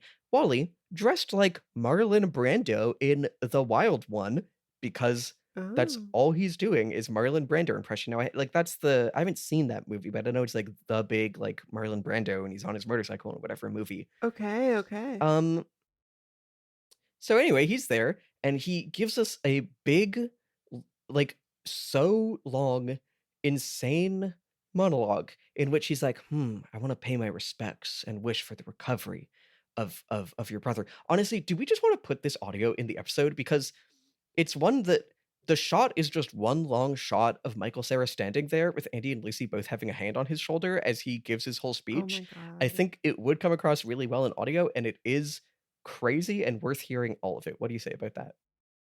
Sure, sure.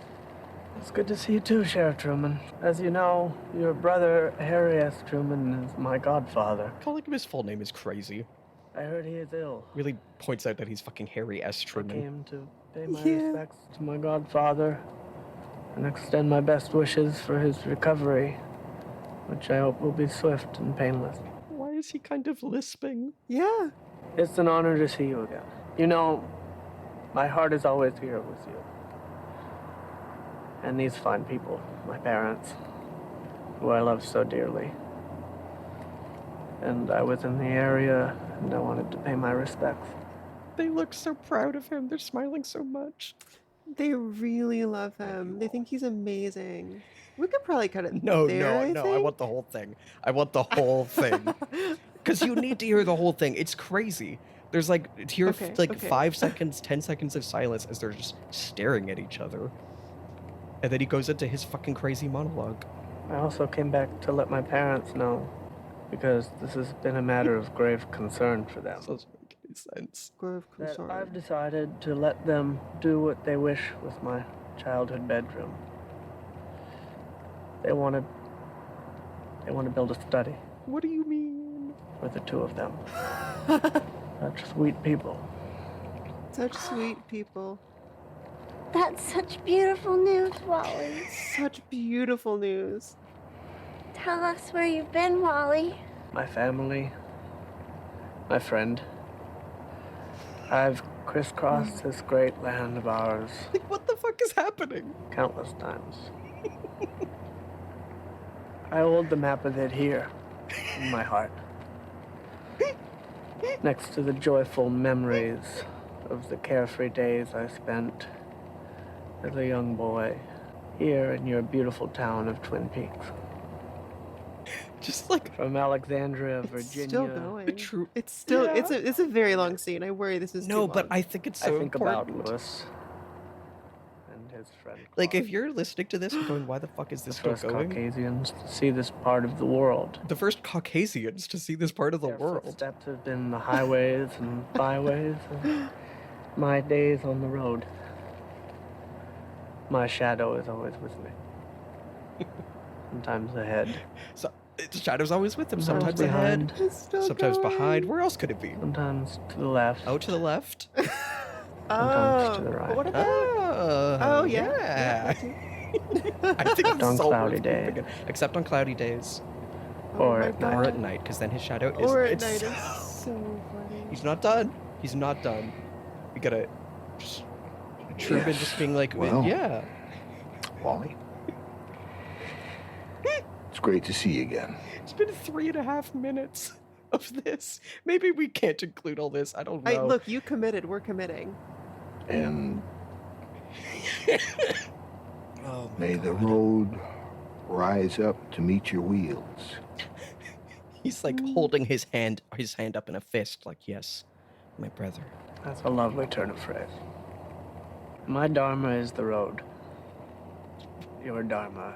And then he just waves his hand around like it's this place. And that's it. That's the scene. That's Michael Cera's insane monologue. Why did they get Michael Cera for this? I will never know. I mean, I do know because it's so funny. It's so funny. Like it starts. That allows it to start off as just the single funniest thing you've ever seen. Yes. But also it.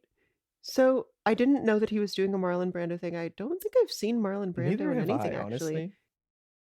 But Michael Cera is like so baby-faced Yes. in a way that at once reminds you that this is canonically a like 24-year-old character, and also like you know Michael Cera and you know that he's probably like 40 in this scene. You know? Yeah. That feels it definitely highlights the artifice of this. He is also just genuinely a very good actor, and by the end I'm feeling more sad for him than anything because he is inherently a funny guy, but he is taking it so seriously that I can't help but take it seriously. I don't know that I do you can. wanna but here's the thing, like he has this far away look in his eyes and he feels like he's from another place, you know, like he doesn't Oh, really absolutely. entirely Yeah, Michael Cera's not in Twin belong Peaks. here. Michael Cera does not belong in Twin Peaks. That's not where he goes. He goes in Superbad.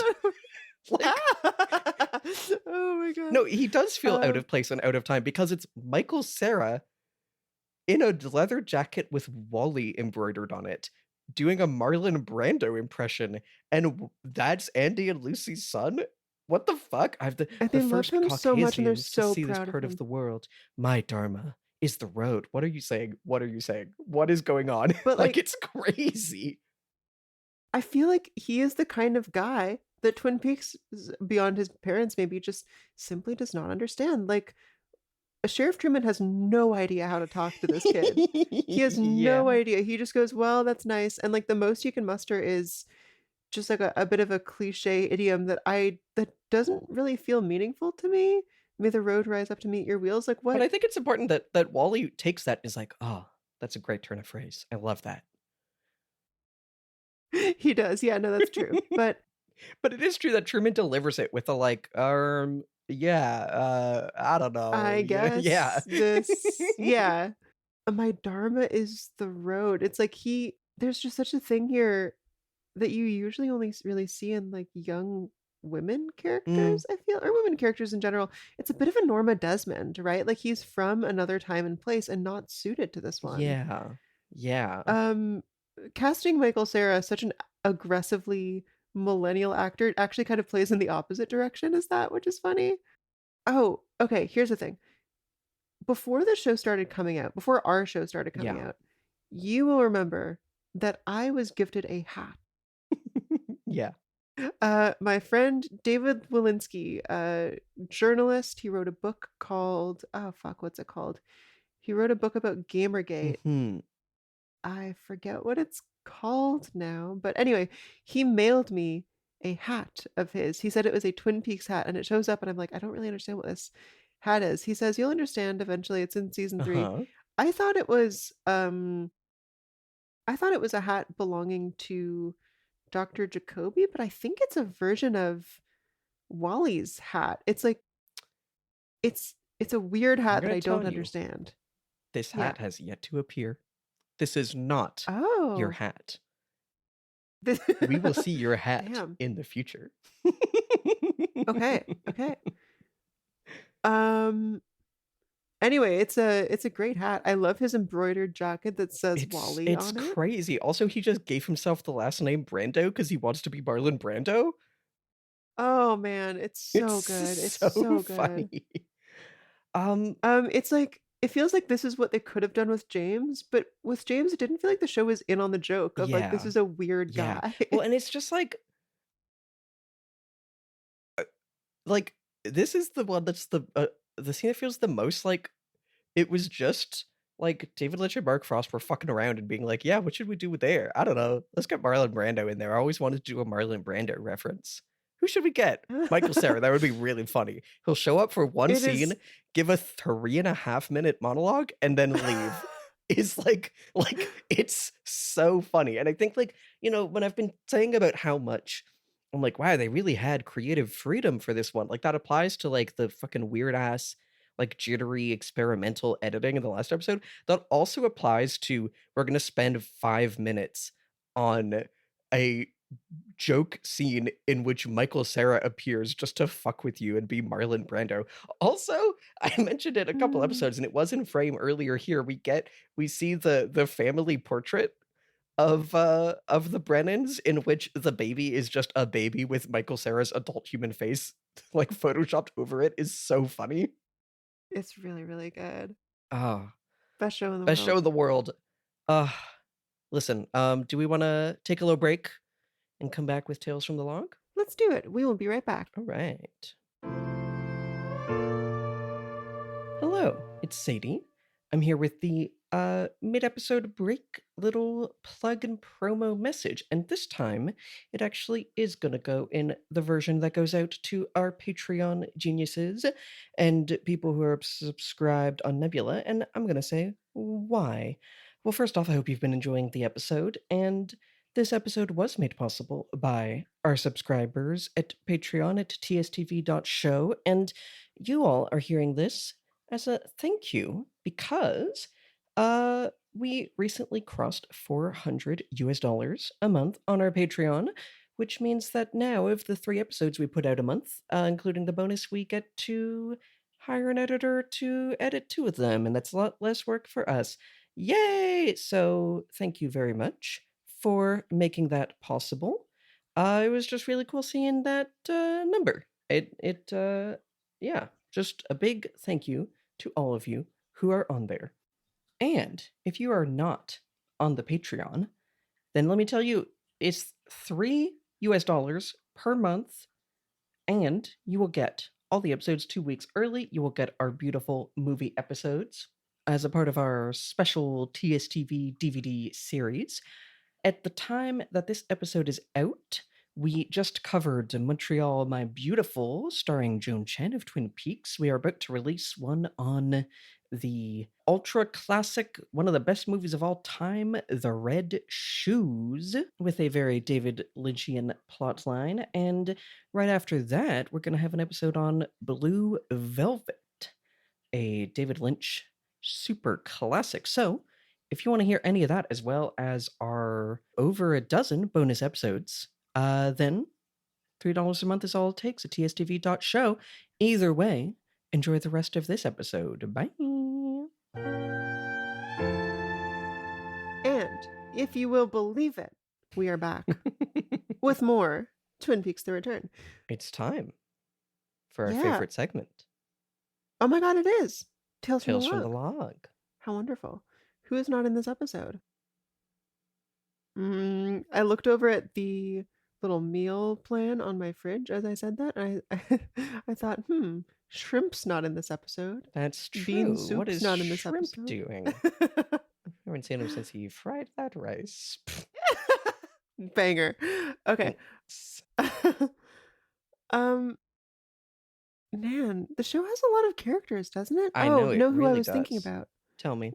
We definitely haven't seen Ed and Nadine. We have not Mhm. seen, I don't think we've seen Norma, have we? Mm, Maybe briefly. I forget. But we definitely haven't seen Ed and Nadine. Either way. Yeah, that feels like one I would be interested to speculate on. What do you think? Yeah. Yeah, I would love to hear what you think about that. Awesome. Can you remind me where things left off with those two? Also, we have not seen Norma. We saw Shelley briefly, but no Norma. That's a great question. Let's see. In Fire Walk with Me, The Missing Pieces, we saw them, but that's prequel. Where was Ed and... Oh, well, she got her memory back, sad style. Oh, yeah. Which is also kind of funny to think about that as the Dougie. Like, that's Dougie also, that's what's going on, kind of. How so? Just the, Oh, like you he's a bit of a have... Nadine. Yeah, like you've lost your memory and are now in a goofier... I mean, she was always kind of in goofy plot lines, but, you know. I love that, yeah. But yeah, so the last we saw, she got her memory back kind of sad style. Yeah, okay. What do you think? What do you think happened there? I guess I want to think of this in terms of the trajectory that the world has taken over the last 25 or so Oh years. my god, Cricket's going crazy. I don't know if you're hearing him, but go I'm ahead. getting a couple meows. It's not Yeah. bothering me none. Yeah. We know the listeners love it. So a word that you've been using is that the world has like curdled somehow. And so I'm not thinking that either of these people have fundamentally changed as people, but I'm wondering how could that curdled world and the new like genres that they're working in, because now it's not soap opera, now it's not like everyone's cheating on everyone. How would that impact this marriage? I think that they are either still together, or maybe even more interesting would be that they are like separated but not divorced and not really committing to not being together, you know? They're in some really sort of like that. They're failing to break things off Yeah. for some reason, and it's probably just causing both of them more pain. This isn't as goofy as their usual segments, is it? No, but I think that it's like I really like the angle you're taking, because I think that's like how we're getting to a lot of when we check in on these characters is like, where were they? And we have a sense of how the world has changed and how is that reflecting in them. And to be honest, a lot of them, listen, we get our Michael, we get our like, and their son is Michael Cera doing Marlon Brando, but a lot of them are that kind of like quiet, sad social realism when we check in on people, you know? Sure, yeah, it does seem that way. Like with James or with Bobby. With these two, I think Ed probably still... Ooh, you know what has probably happened? The gas station has been bought out by a bigger chain. Or okay, the gas station, yeah. Yeah. It's probably like, I don't know what an American gas chain is, Mobil or something. And he still works there, but now it's like there's a lot of bullshit to deal with. Like he's a franchisee, you know? I love that. Inside... Does that also come for the Double R? I guess we know that they have Double R to go from when they had that last episode, but yeah, my guess is that is such an iconic space that they would not totally overhaul it. But I think it's probably modernized. I would guess that the gas station is like where he spends a lot of time. Probably he could afford to hire someone, or it's not clear whether he could afford to hire someone and he's there by choice to avoid Nadine, or if it's just like he needs to be there every second of the day because he's basically broke. I love that. Yeah. Inside What's Nadine is like... up to? That's a great question. I mean, we actually know pretty little about like what her life has historically been. Like, I don't know what she Mhm. does for a living, for example. Oh, Yeah. hold up. What if the Drape Runners thing totally worked out? Tell me more. That's like totally counter to everything else I'm saying, and it feels actually way too quirky to be true, Uh-huh. but at the same time, if we're gonna do a little bit of fan service, Mhm. I want this to be true. Silent Hell Drape yeah. Runners. Hell There's, yeah. you know what? She made her millions. I wonder, you know what it is? It's probably that the heyday of the silent drape runner market has already come and gone. Like, it did Mm. really well in the 90s and 2000s, but when everyone Uh-huh. had to foreclose their homes in 2008, Uh-huh. no one wants to buy silent drape runners because, like, who can afford that additional $300 So just to true. make them a little bit quieter? So true. They're very expensive, by the way. I think she's still all in on this to the detriment of the rest of her life. Like, she probably doesn't Mhm. really have Mhm. friends or anything. But that works for her somehow. I love that. Mm, Hell yeah. but I'm wondering, you know what? I think Ed, given that he's like generally a good man, the actual scene that we would be getting is he's stopping by her apartment after dinner to Mm. like, or after work to drop her off a meal, and then tries to get out of there in a rush. That That's does my feel thinking. very in line with the type of husband that we see him. Dutiful, but, you know, not all Distant, there. right? Yeah. Yeah. I love Wow, it. I That's actually honestly, feel that's pretty good about that. that. Yeah, that one's really good. Hell yeah. Thanks, Queen. All right. Shall I get into the recap? Hell yeah. Okay, so we're back in Dougie Dale plotline here. I'll Hell recap the next yeah. Dougie Dale few. time. Yeah, baby. So Dale is sitting on the bed in the morning, and there's this outfit laid out for him that he's looking at with just absolute loathing. It is like I think it's like tan pants and a green, like a Mhm. bright green suit jacket. I really love how much it's like there's enough of Dale Cooper in there for him to know I fucking hate this suit. Yeah. He's on his own and he looks into the corner and he gets a message from Mike. Mike sort of Mhm. appears, the red room as a whole appears in the corner at like 50% opacity. And Mike says essentially, you were tricked. Now one of you must die. I'll take that again. Yeah. He says essentially, you were tricked. Now one of you must die. Which is something that I think knew, or I had surmised that this was going to put him in trouble somehow. But Yeah. it'll be interesting to see what Dale does with this information. Is he capable of keeping himself from dying in this state? I don't know. It is really funny how, like, okay, one, this does somewhat explain if it was Mr. C who had those assassins going after him last episode. Although if he owes someone tens of thousands of dollars, maybe that had to do with it also. Who knows? Oh, Um, yeah. but I really love this because it's like, on the one hand, it's a very straightforward, like, a guy is coming to look right into the camera and tell us the stakes and what happened. And also, it's crazy. And he's in the red room, like literally just, yeah, 50% opacity over the other scene in a way that is like dizzying. It's so much Yeah. fun how it's like straightforward and also not at all. It's very cool. It's very cool. As a quick aside, I love that we are getting Red Room every single episode, as opposed to like Yeah. 2 at the end of the season, you know? Yeah, totally. Totally. Anyway, so Janey-E. Yeah, so then what happens? He gets this like big vision about how one of them will have to die. How does that resolve? Well, of course, in plot relevant and thematically resonant ways, i.e., he starts shaking and holding his crotch because he has to pee so bad and he doesn't know about peeing, which is Oh. which kind of a metaphor for this whole thing. Kind of unlocked it for So me. true. Um, Janey-E walks in and goes, Dougie, you're not even dressed. Oh, Dougie, what are you doing? You don't know how to pee. She walks him to the bathroom, Mhm. stands him up in front of the toilet, and then he starts peeing and is like scared because what is that? Yeah. No, to be It's fair, if you started pissing and didn't have any context and didn't know what that was, it would be crazy. yeah, it would feel like those are my fluids. I'm bleeding basically, right? Yeah. And he's really alarmed in a way that is both sad and funny. And then he's like, wait, this feels better. It's a relief. Also, the piss Foley is crazy. Yeah, it's really chaotic. Yeah.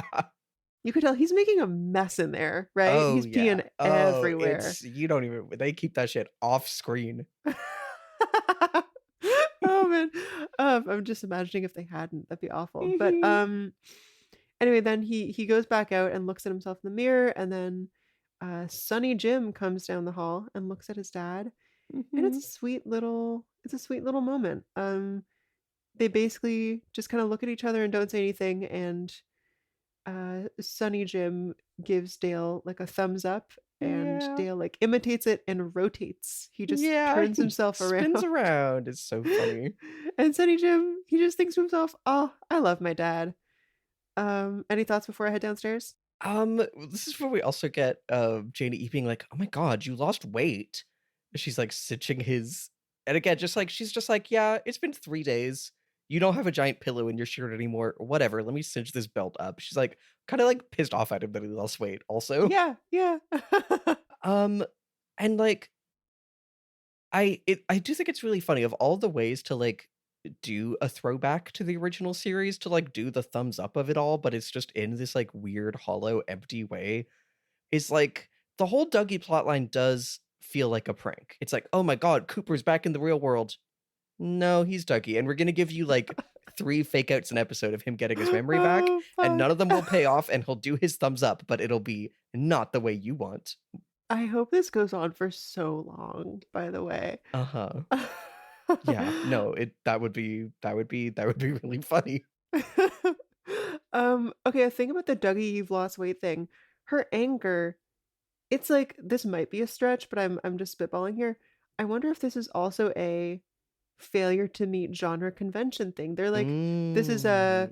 a family in a nice house in the suburbs, and the tropey thing is that it's like a really hot, thin wife, and then the kind of schlubby, Mhm. bigger dad.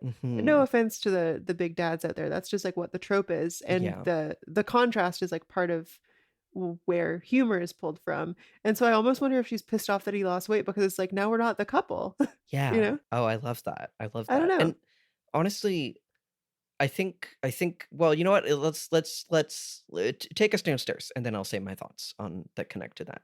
Yeah, sure. Okay, so Janey-E is downstairs making pancakes. First of all, pancakes. And we get like some very classic Twin Peaksy music that feels like music that would I play at the disagree diner. Really? because It it's feels like, not. It's take 5. oh, Yeah. like the classic jazz number. Yeah. Yeah. Oh. It's literally just a take 5 needle drop. Oh, Like that's so fucking funny. Dave Brubeck quartet. Yeah, isn't that crazy? Yeah, that It's like I not like it does have like a lot of I think the diner music had that kind of energy, but we've never done the show has never done and now here's a needle drop of like take 5 or a anything like famous that, you song know? that everyone Yeah. wow, Yeah. that's so funny. Yeah. Huh. Yeah, well, I guess that is a way to modernize, like take the same vibe as the soundtrack and modernize it also. Like 2010s, 2000s TV Mhm. fucking loved like Oh, absolutely. enormous Yeah. montages over needle drop. Yeah. Anyway, Dale sits down at the table and he doesn't really know what to do with the pancakes, and his son like helps him pour the syrup and Mhm. demonstrates how to eat. And it's just all really sweet. And he's sort of Mhm. entertained by the whole thing of like, my dad doesn't know how to do stuff. And maybe he's just joking for me. Or maybe my dad is naive in the same way that a child would be. Mhm. It's really sweet. The Sunny Jim thing, like he seems more open to this because there's a lack of conditioning with a kid, right? Yeah. Like the kid is not familiar with maybe what his dad should and should not be. And like it's kind of like he's being like, "Oh, my silly dad. He comes down with tie over his head for breakfast." So funny. I love when my dad does joke. Yeah, it's true. It's But really like sweet. it is like honestly, I was kind of like the extent to which, the Naomi Watts is also like kind of no selling all this. I'm kind of like, was Dougie just like this the whole time to a certain degree? Oh man. I don't know. Maybe that's true. Maybe it is like just about they're like unable to perceive things except through the genre conventions that they're in. But it is really noticeable. Yeah, no, you're totally right. And so Janey-E continues to not acknowledge really any of Dale's like weirdnesses in the scene, except to express like frustration at them, I guess. Like, so she brings him a coffee and he goes, "Coffee." Uh-huh. And he takes an enormous gulp and it's really hot and it plays a fucking sizzle sound effect as he spits it out, which is like really ugh, gross, you know? Yeah. Um And that's the scene. Is She he turns holds his around. crazy face, which was like the thumbnail, is like Oh, that's so for the funny. episode is that crazy face he holds. Yeah, she turns around and goes, "Dougie," and he goes, "Hi." Yeah. It's very, very funny. I think I've said my piece about this one. How about you? So I think the big thing about this that really stands out to me is it is so sitcom. The kid with his red hoodie and his yellow striped shirt is like the costuming is so colorful, obviously his big green thing. The sun coming in, the room is so bright and the orange juice and everything, like all the colors are so You're bright and saturated and It it feels like looks a like a sitcom. preschool.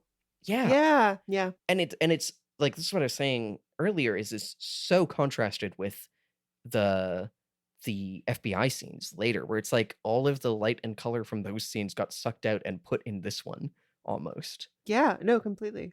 Which is like I don't know, is there something going on there about like the vision of good America like parasiting from the like under like dark underbelly of America that is now like rising? I don't know. Maybe there is something there, but even outside of like something that direct, it is just the show is really telling us and this scene is in this genre because of how his colors are and this scene is in sitcom Yeah, genre because of how its colors are. And it's so pointed. absolutely. I really like the kid pats the seat and Dale just goes up and also pats the seat. Just like, oh yeah, that's what we're supposed to do. We pat these. I get it. And like we spend a lot of time on him being served Uh-huh. breakfast and making his way through breakfast. Again, just really interesting thinking about what the show is willing to spend a lot of time with. And again, the coffee. He's like, oh, coffee. And in a way that is still like it could you understand why Sonny Jim is like, this is my silly dad joke about how much he loved coffee. But it really feels like Yeah. it's gonna be a like, oh my god, again, this is it. It's gonna bring him back. My memory. This coffee is damn good and hot. And nope, it's just hi. Oh my god. I love this show, man. Yeah, Okay, should I take it to the next one? please. Okay. This is a quite quick one. So Yeah. basically, we remember Constance Talbot and basically the detectives from the Mm-hmm. I think first episode, right? Yeah. In South Dakota. Yeah. Basically, Constance was running the prints of their male John Doe from, I believe, Ruth Davenport's apartment, Mm-hmm. like the fingerprints they found. Mm-hmm. And she says like a match came up, but it won't show us. It's like the identity is blocked by the military. Mm-hmm. Basically just setting up intrigue, confusion. This is like this has interesting implications, I think. I mean, listen, do we know anyone in the military? Well, Major Briggs. That's what I'm saying, baby. That's what I'm Yeah. saying. We're thinking about. Sure, but like what? Because like Mr. C, presuming these prints are Mr. C, Mhm. right? If he burned down, quote unquote, the station Mhm. that Briggs was working at, I mean, that doesn't exactly indicate connections to the military so much as like an opposition to what they were trying to do. Yeah, I don't know. It doesn't all add up. There'd have to be some kind of weird supernatural stuff at work. Sure. We do see that Mr. C has the FBI computer, true. and I just figured he like bought that on the black market or whatever. But given how many I mean, FBI, I think he was able to just be like, I'm Dale Cooper, give me my FBI laptop, you know? oh yeah, could be, that's fair. My first thought about this whole like military protecting his identity thing is sort of like, does the government know about Mr. C, like, Mhm. and his supernatural qualities? Are they using him, or Mhm. like is this passively convenient for them somehow? I don't know. Yeah, I mean, I think he could have done it. Like, he could have got access and done it. we know he is, you know, using FBI resources, as we learn even True. this episode. It also could have been just the military was like, people shouldn't know about Garland Briggs. I don't know. He's on Blue Rose. Sure, sure. Oh, like you mean like the prince would have been there too, so Yeah, I don't know. I don't know. mm. My shoutouts for the scene is really, it is so CSI, and also I'm still screen sharing. Look at this. Her desktop is disorganized as fuck. Girl, what the fuck are your folders doing all over like that? That is what mine Like, was like for the longest time, and it was really stressful. just select all and right click and hit organize, and it'll do it. Just line them up or something. Come on, girl. Come on, lady. Let's read the Oh, hey. This is interesting. Look at the Word docs on her thing. So there's one called Abu Nidal. There's one called Abu Hamza. I don't know what those names are, but the other one is PLO briefing. PLO as in Palestine Liberation Organization. Yeah. I'm gonna look up these names. Abu Hamza al-Masri. Abu Hamza al-Masri is an Egyptian cleric who was the imam of Finsbury Park Mosque in Oh London, yeah, where these he are real preached people. Islamic. Abu Nidal, Palestinian militant. What the fuck? What the fuck is the Buckhorn South Dakota police like fucking doing Mossad shit? What the fuck? That's crazy. I fully was just like, look at her messy desktop, but that's crazy. There's also a folder called Known Threats. She's like doing surveillance. Also, I think putting your known threats in a folder on your desktop called Known Threats is so funny. Yeah. I know that this is like an art department person probably like had like 3 hours to put this together. Totally. But it is very. But yeah, what the fuck? Fucking What's fucking going on IDF here? really is coming to train the cops. Damn. Anyway. So we actually see like the follow-up of Gordon Cole. He's pulling up in South Dakota. There's like basically a couple scenes kind of back to back here. And yeah, one thing I want to say before I get into the context of any of them, I think the way that these scenes are structured is also a way that would have never been possible in old Twin Peaks. Like, they land at the airport, we see them there, they get in the car, we have a scene in the car of them talking extensively in the car, which frankly they never would have done back in the day, just because like I feel like would have been too much work to set up an extended in moving car setup, you know? I know the way they do that is that the car isn't actually moving, they just have shit projected in the windows, but and then they have another scene when they arrive. I feel like old Twin Peaks was so much more beholden to like, you have one scene for this concept because you have a limited amount per episode, and it's at this set, and you just got to make it happen. Yeah, for sure. Just like, again, with the way the show is transformed by being in the 2010s and being on streaming, very worth noticing. Yeah, I want to say something though about this car scene, which is you're talking about how the car's not actually moving, and they shoot it, you know, they fake it, but it looks fake in a very specific and old-fashioned way, which is I don't actually know how this is done now, but how it used to be done. I actually can't speak moving to that. car scenes. Because Sorry? I was in that one scene when I was in that CBC show in a car, which was they had a car on the set and they had a big screen like through the windows that was having projected onto it. Like the car was there, and then like 10 feet away from it was a big screen on which was projected like trees moving and whatever. Okay, yes. So that's what we've been doing since like, I don't know, probably the 30s for moving car stuff. And it's really like the footage that they're projecting here looks noticeably old. I would say like it looked to me like it honestly felt like being inside the like cornfield area in the movie North by Northwest. Oh my god, yeah. Like really 50s Technicolor kind of look. I know that we still do rear projection, but like for shows of this budget, I know they have like more advanced methods now, and I'm not sure if this is like old enough that would not have been an option, but they like there are ways to get this looking way more realistic, and I feel like they chose not to, which is interesting. Yeah, I agree. Honestly, but this one we're kind of still in silly lane before we get into the serious stuff. My big notes are just it is really funny that Cole was so disappointed he didn't get to see actual Mount Rushmore, and that Albert anticipated that and brought a picture for him. Also, that Cole's reaction is not "there they are, the presidents" or whatever. He's just like, "there they are, faces of stone." It's to him, the appeal is just that they're faces of stone, and that's cool to him. Good thing I'm in South Dakota so I can really appreciate an image of these. Yeah. And then of course we get a little of him mishearing joke where Albert is saying that Tammy gets car sick, and Cole goes, "Come on, Cossacks are in Russia. We have fun here." Yeah, that's very funny. And honestly, I'll follow up on that. We get the big hearing aid scene later, but first, it's time to talk to Evil Coop, who I guess last episode was taken not to the hospital, but straight to jail because he had some crazy shit in his trunk: cocaine, a machine gun, and a dog leg. Girl, what the fuck do you have that for? I know. What the fuck? We're told that they're analyzing his crazy puke that was so stinky.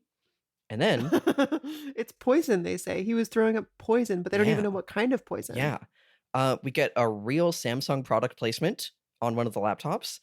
And then they like interrogate him, basically, briefly. I have a couple notes on this. First, I just want to say I love Gordon Cole has a little pin on, which is the same pin that Dale Cooper had in the dream of 25 years in the future from back in the No past. way. Yeah. What is the pin? It's like a weird little torch or something, I think.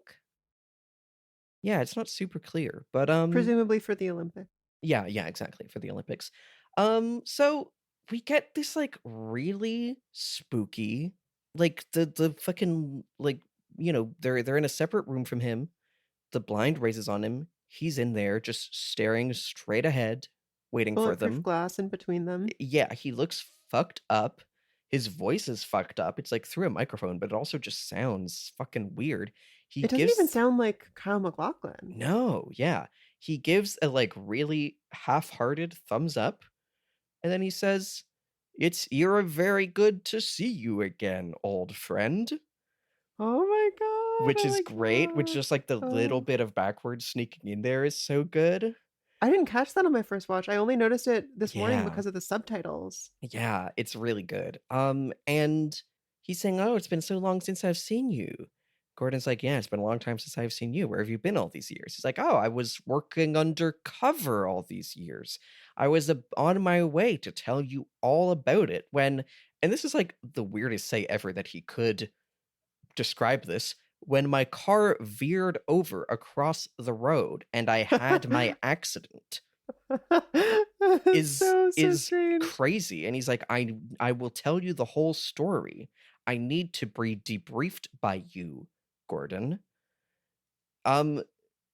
It's like he's really like, "Yeah, let me get alone in the room with you. It'll be normal. It'll be fine. You can trust me. I was just on my way to you when my car veered over across the road, and that's why I was a little behind schedule and I had my accident." He just like repeats it again. Yeah. It's really effectively spooky. What do you have to say about Mhm. this? What do you have to say for yourself?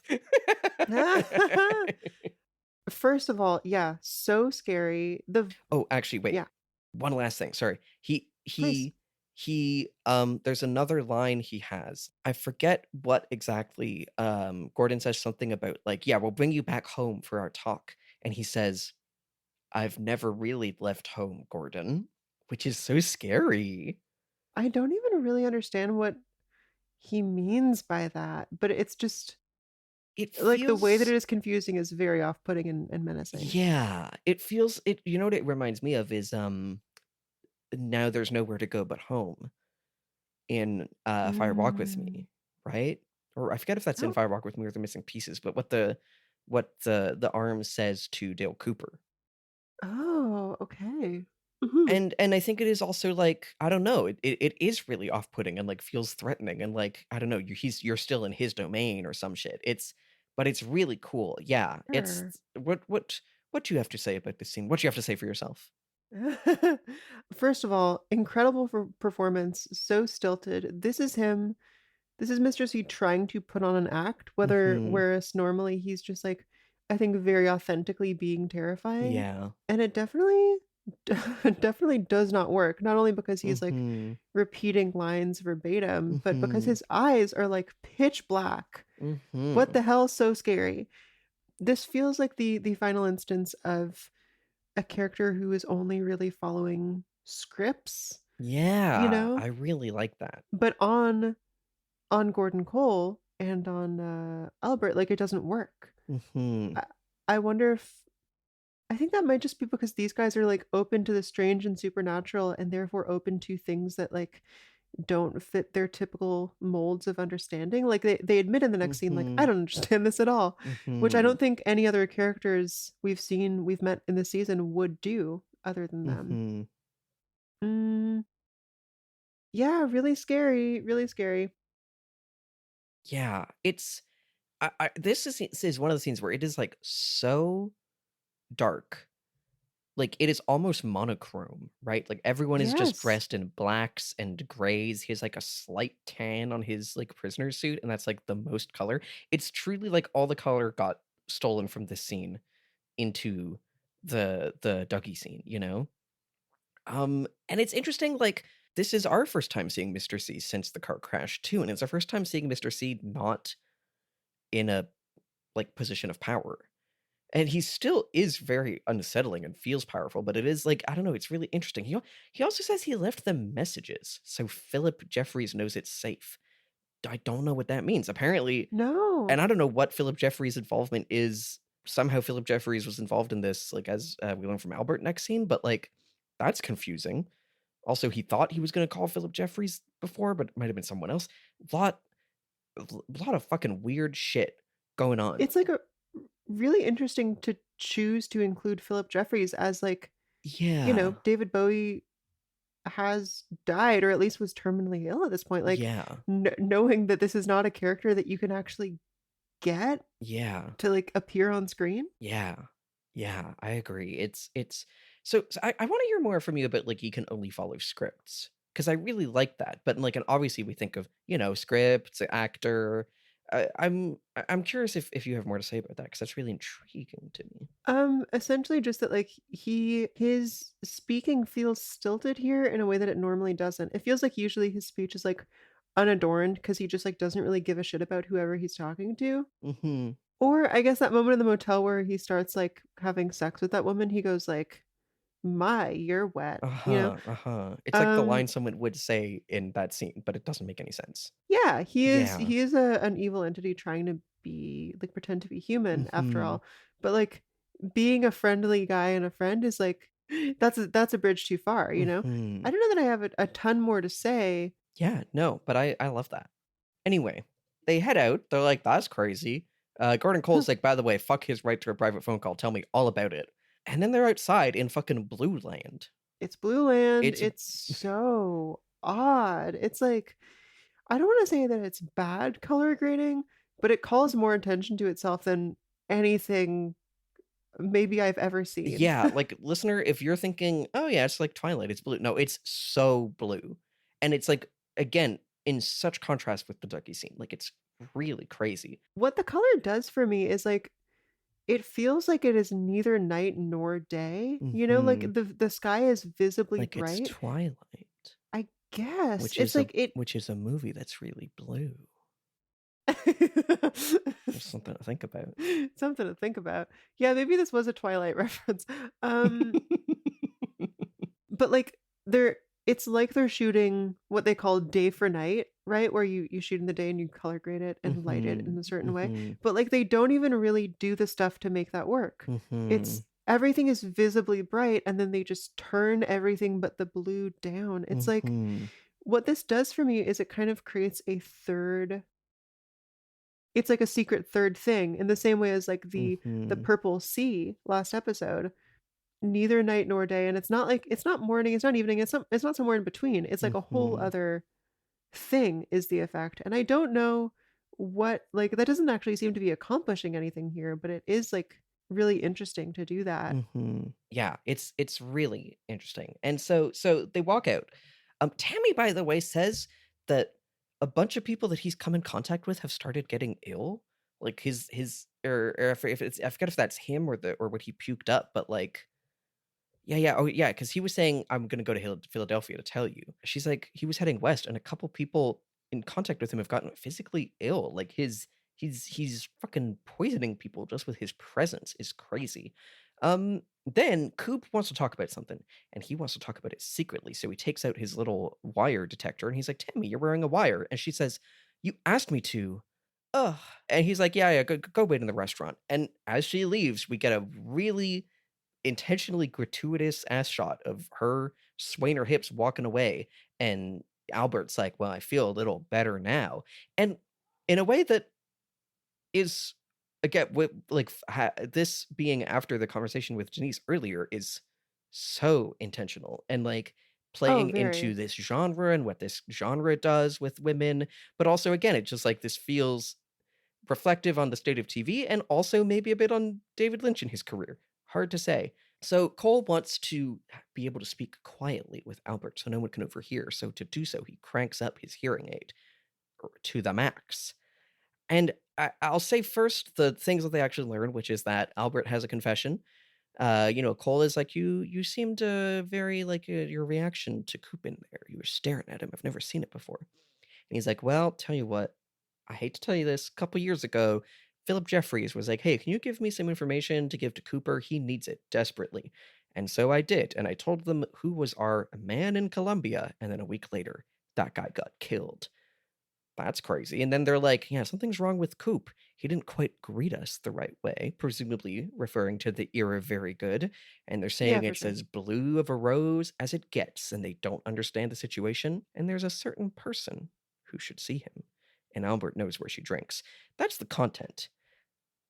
I think I actually, before getting into that, want to talk about the yeah, meow meow meow cricket. The I meow. want to talk about the hearing aid of it all. We get this thing here where Cole is like, okay, I'm gonna be kind of yelling as I always am, unless I turn my hearing aid way, way, way up. So I'm gonna turn it way, way, way up. And that means that like Mhm. there's a really cool effect on all like both of their voices. We're hearing it like doubled and like amplified.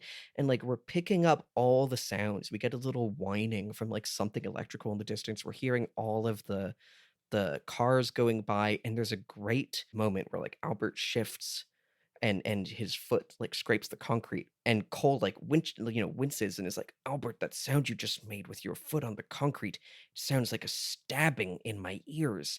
It's I think like all of a sudden, yeah, he says like it's like a knife in my brain. Yeah, yeah. And Albert's like, oh, I'm sorry, and he's like, dude, that's still way too loud. And I think it's really interesting, and this again feels like we're taking another look at things from the original run, in which the idea of Gordon Cole being hard of hearing was exclusively for jokes. And we got one last scene with the Cossacks, which is crazy. But now It it's was pretty being fun. like, no, this is a real thing. What is it? He actually lives with that. Mm. And that means that when he wants to speak to someone privately, he needs to turn it up. And that means that, like, it's going to act up and it's going to sound like a knife in his brain when, Albert shifts his foot. And this feels similar to like the little look at Denise we got. It is still campy, but it's also being like, yeah, and what if this was real? What if like a real person had to really live with this? And it feels in some way like doing that is expressing maybe some regret that that was not a consideration in the portrayal of him being hard of hearing in the original run, you know? That's cool. Yeah, that makes a lot of sense to me. I really wasn't sure how to read this as something that was like obviously a change. I was thinking there was some kind of supernatural aspect to Mm-hmm. like when it affects him, but actually maybe not. Yeah. Yeah. No, Yeah. that's cool. What do you have to say about the like actual like lore things that we learn here? Well, for starters, it is interesting and doesn't reflect very well on Albert that he would have given info to someone he thought was Jeffries. Like, given that we in Fire Walk with Me watched Mm-hmm. Jeffries disappear Mm-hmm. in a like a cloud of smoke type thing, and there's no real indication that he was ever found since then. Mm-hmm. You know, Mm-hmm. Yeah. we generally know Albert as a really good agent, despite his bristliness, and I feel like that it's like a moment of poor judgment. You know. I agree. Yeah. Beyond that, though, I'm mostly just wondering who is this woman? Who Yeah. is this woman? Yeah. So actually before we get to that, I do want to say again, like I've already said a lot about the like, this, how they're treating Tammy here. And like, they're like, okay, it's time for men to discuss the plot. I said a lot about that in the scene with Denise, but for that to be in the same Yeah. scene as the like, what feels like this reevaluation of the reality of the hearing aid does make it feel, if it didn't already, very intentional and very like, in doing that, they were turning to the camera and saying, hey, what is it like when TV shows do that to women? What does it mean for these two men to be doing that to this woman? Let's Right. think about that, guys, Sure. Yeah. And speaking of women, yeah, who do you think is this woman that they think should see Coop? Do you have any guesses? Albert says, I know where she drinks. And then we cut to the Roadhouse, which could mean she drinks at the Roadhouse. It could just be that that's how they've been ending every episode. But I don't know. What do you think? It feels to me like it is definitely setting up the Roadhouse. At the same time, would someone they like barely interacted with 25 years ago be the first person to come to mind? I don't necessarily know. I don't think Albert had any scenes with the log lady. Yeah. And okay, yes, the log lady is like the first name that comes to mind for me. But I'm not totally satisfied by that guess because we have already seen her giving clues, and it feels like this is like building up to some reveal, right? That I don't think the log lady would be a big reveal if she shows up next episode, because she showed up in several episodes so far. But who are the other characters who I have a guess. Please. What if it is Diane? Is that the name? Ooh. The one who Yeah. he always left who his he's giving his tapes messages to. Yeah. And the closest we ever come to seeing her in the original run is there is a short scene of Dale at FBI headquarters in Twin Peaks: The Missing Pieces, but she like canonically she speaks, but we don't hear it and we don't see her. Yeah. She could conceivably still be, no, I guess she wouldn't still be working at the FBI because they only know where she drinks. That's a good point. I was like, why wouldn't she be? But that does make it sound like she doesn't work there. It would be really interesting to take, like a character who has been a woman who's definitionally has never been on screen. I think that does feel in line with like, everything I'm saying about how this show is kind of turning to the camera and saying, let's reevaluate this show's attitude towards women. I think it feels in line with that to be like, and now Diane is someone. Because I was saying in our Missing Pieces episode, it actually, that one scene with her on the periphery felt kind of gross to me. Yeah, I agree. Felt kind of sexist. If it is Diane, I mean, listen, I think, do you think she drinks at the Roadhouse, or do you think that's just a little fake out cut? That's tricky, because there's no way, it would be very odd if she had then moved to Twin Peaks because that's where Dale went missing, right? Okay, if it's Diane, who do you think plays Diane? Let's get the Lily fan cast. Yeah, okay. I think it would be another one of these, like, so he's pulled out a couple really excellent and well-respected actors in this episode. Robert Forster, Michael Cera, like very well-known people. Naomi Watts, certainly. Yes, that's who I was thinking of. I don't think it's someone who would have like a history in the David Lynch canon like Naomi Watts. I think it would be more like, what about Catherine Keener? She's an actress who I love. Who's she? Have I seen her? She is in a bunch of Charlie Kaufman stuff. Oh, yeah. And I feel like she is beautiful in the way that David Lynch would be likely to cast. Why don't you think it would be someone from the David Lynch universe? It just feels like it would be odd to introduce a, I don't know, who is in David Lynch movies. Laura Dern, for example. Like there's too much of a history there. There's too much baggage. I know that you're saying that he's kind of interested in processing his legacy, but I feel like Diane is implicitly someone who's been around the whole time, So I don't know. Yeah. I would like it to be some very seasoned, well-respected, and like a bit of a stunt cast person. I love it. I'm not going to tell you that you're right that it's Diane, but I'm going to say, don't look anything up for the next couple weeks. Okay, deal. Sure. Okay, well. I'll be thrilled if it's Diane. That'd be so cool. That's the episode. Oh yeah, we get we We get the have Roadhouse, the yeah. And honestly, my note about the Roadhouse, I guess you claimed it, so sorry if I'm jumping in front of you having things to say. go for it, go for it. My only note was like, yeah, I skimmed over it last time, and I'm curious, like, what do we think these are doing for the show to end each episode like this, you know?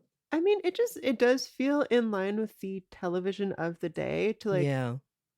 have well in line with the television of the day, but also as I was saying last time, it's sort of old fashioned to just play a full song with a live band on television. Mm, I think it is a cool way to expand the emotional palette. It makes the Roadhouse feel like a sort of mysterious place to me. mhm, That there are all these different bands coming through and we don't really get much happening there otherwise mhm. currently. I think it's interesting also that the band so far, and listen, part of this could just be budget of like, you know, it costs more money to get a bigger band on, but they've all been like real life bands, not huge, like indie bands, and not huge indie bands either, you know? Like, I don't know. I just looked up this band. They've been in things. They've been in Grey's Anatomy. They've been in the Roku show Slip. So if anyone Sure. wants to watch the Roku original Slip, you might catch some more of these guys.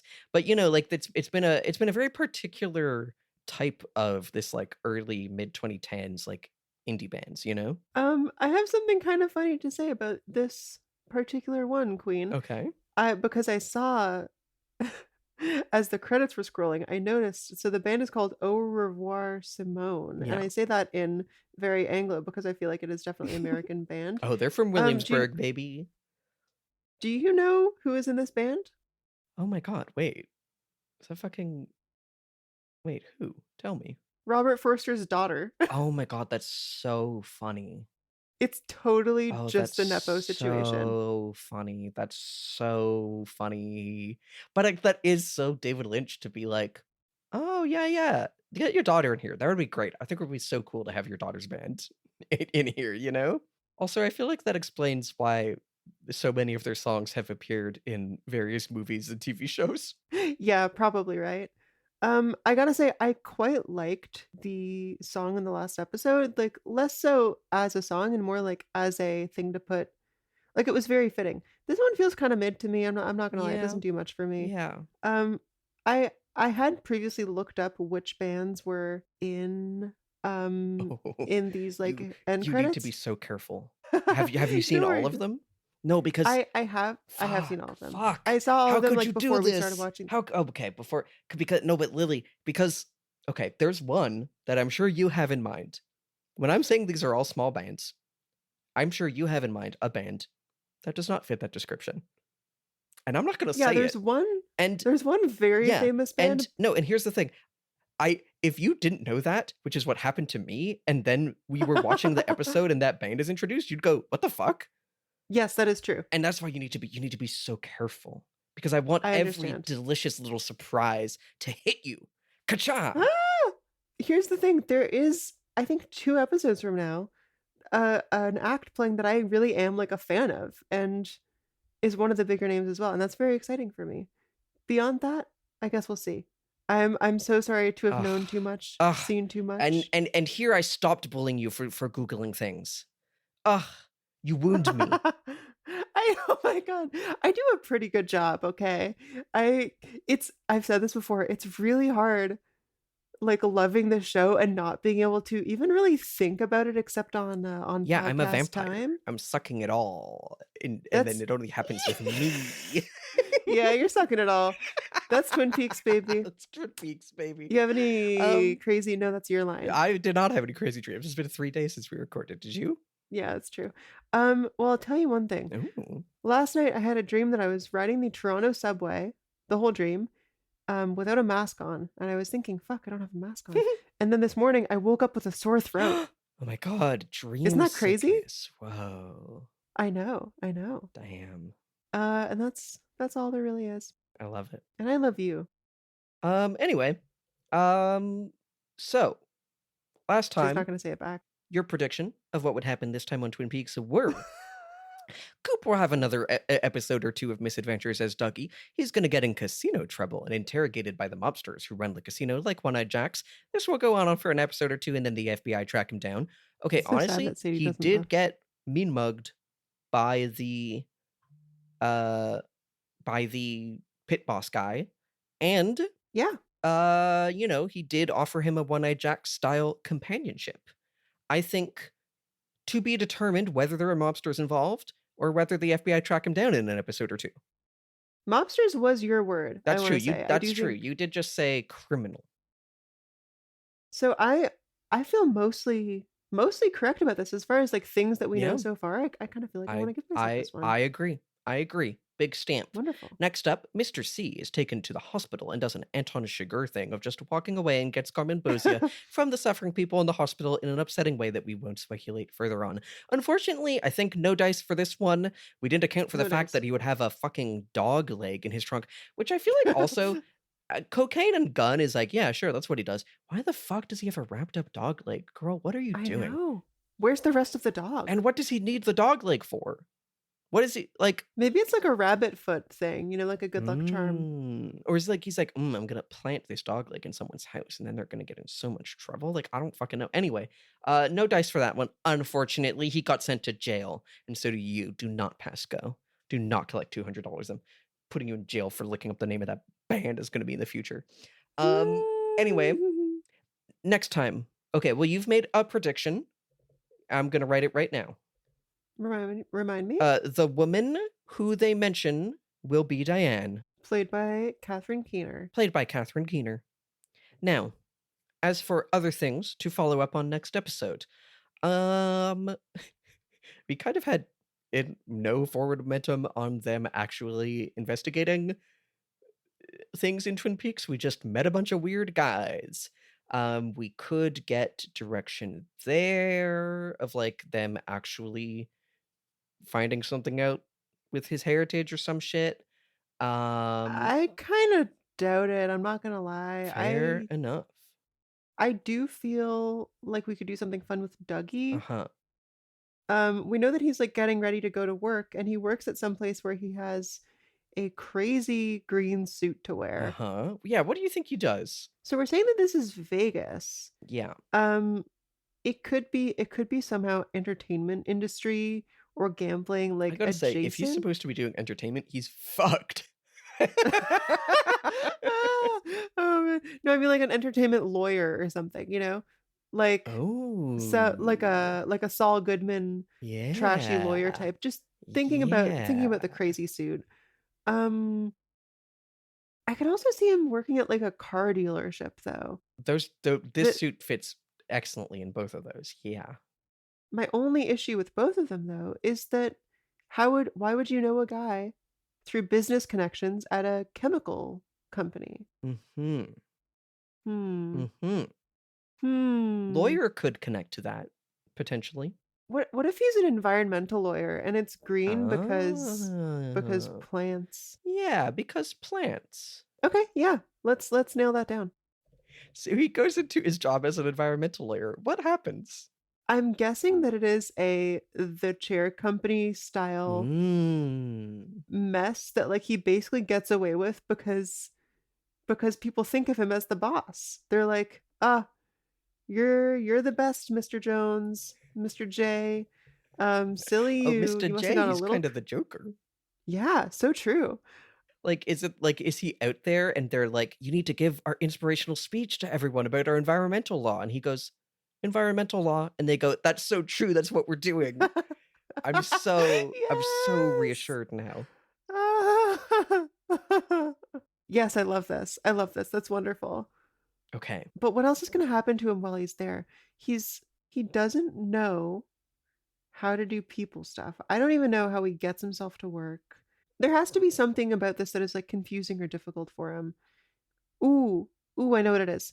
They're talking about suing someone to pay for cleanup of a forest, and then he looks at all of these dead trees and he remembers Glastonbury Grove. And does that get his memory back? No. No way. Let's try to flesh out the Catherine Keener thing a little bit, the Diane thing. Yeah, absolutely. because we really know very little about who she was Uh-huh. in the original run. I picture her as like young, very eager, like the same kind of congenial personality as Dale was. Yeah. And I wonder if, like, you know, her having had nothing supernatural happen, her evolution could be sort of a what would have happened to Dale Mm-hmm. had he stayed in normal world. I think she's new agey. Okay. Like into crystals and stuff. Uh-huh. I have a lot of frustrations with that kind of person that feel in line with the show's thoughts on like spectacle. Mm-hmm. What's this on ice thing? Oh, it was the I put your like there were some predictions of yours that were kind of in stasis last time. Because there was Oh just nothing yeah. that happened towards them, and I wanted to keep track of it for if they get paid off down the line. Oh, wonderful. Thank you. Yeah, she's new agey into crystals. I think she has built up this idea of Dale in her head over the last 25 years Mm-hmm. that is actively unhelpful to solving the case, and it just misdirects them for the next few episodes. Like, what is the idea? She probably has an idea of Dale as more heroic and more innocent than he really is. Mm-hmm. So she must have like never encountered Mr. C, basically. Yeah, I don't think so. Okay. So, folks, here's what you can look forward to next time on Twin Peaks. The woman who they mention will be Diane, played by Catherine Keener. She's new agey and into crystals and has a sprightly energy like old Dale, and she has built up an idyllic idea of Dale that is unhelpful and misdirects the investigators for a few episodes. Meanwhile, Dougie in his crazy suit is an environmental lawyer, and his suit is green because of plants. It's the chair company style mess that he gets away with because people think of him as the boss, and he gives a really inspirational speech by accident. They're supposed to sue someone to pay for cleanup of a forest. He sees the dead trees and thinks of Glastonbury Grove. This does not get his memory back. And we still have kind of on ice was the prediction about Jacoby having continued exploitative relationships with clients and being a YouTuber burying the shovels because it's again cancel culture. So maybe that will also pay off next episode. And in fact, it will, because our predictions are always true. This is what's happening next week. Enjoy the show.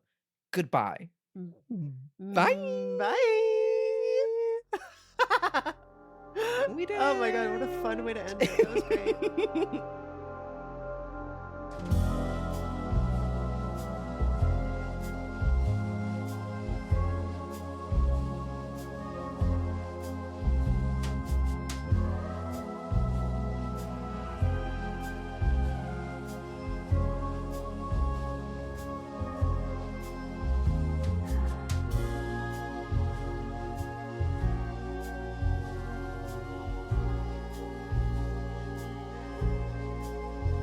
TSTV is hosted by Sadie Avery Lake and yours truly, Lily Alexander.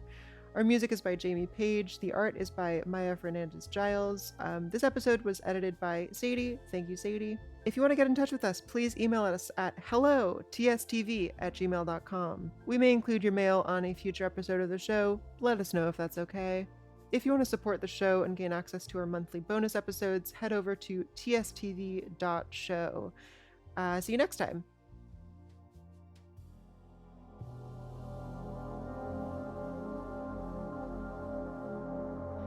Hello, it is Sadie. I'm here with the content warnings for Twin Peaks The Return Part 5, also known as Case Files.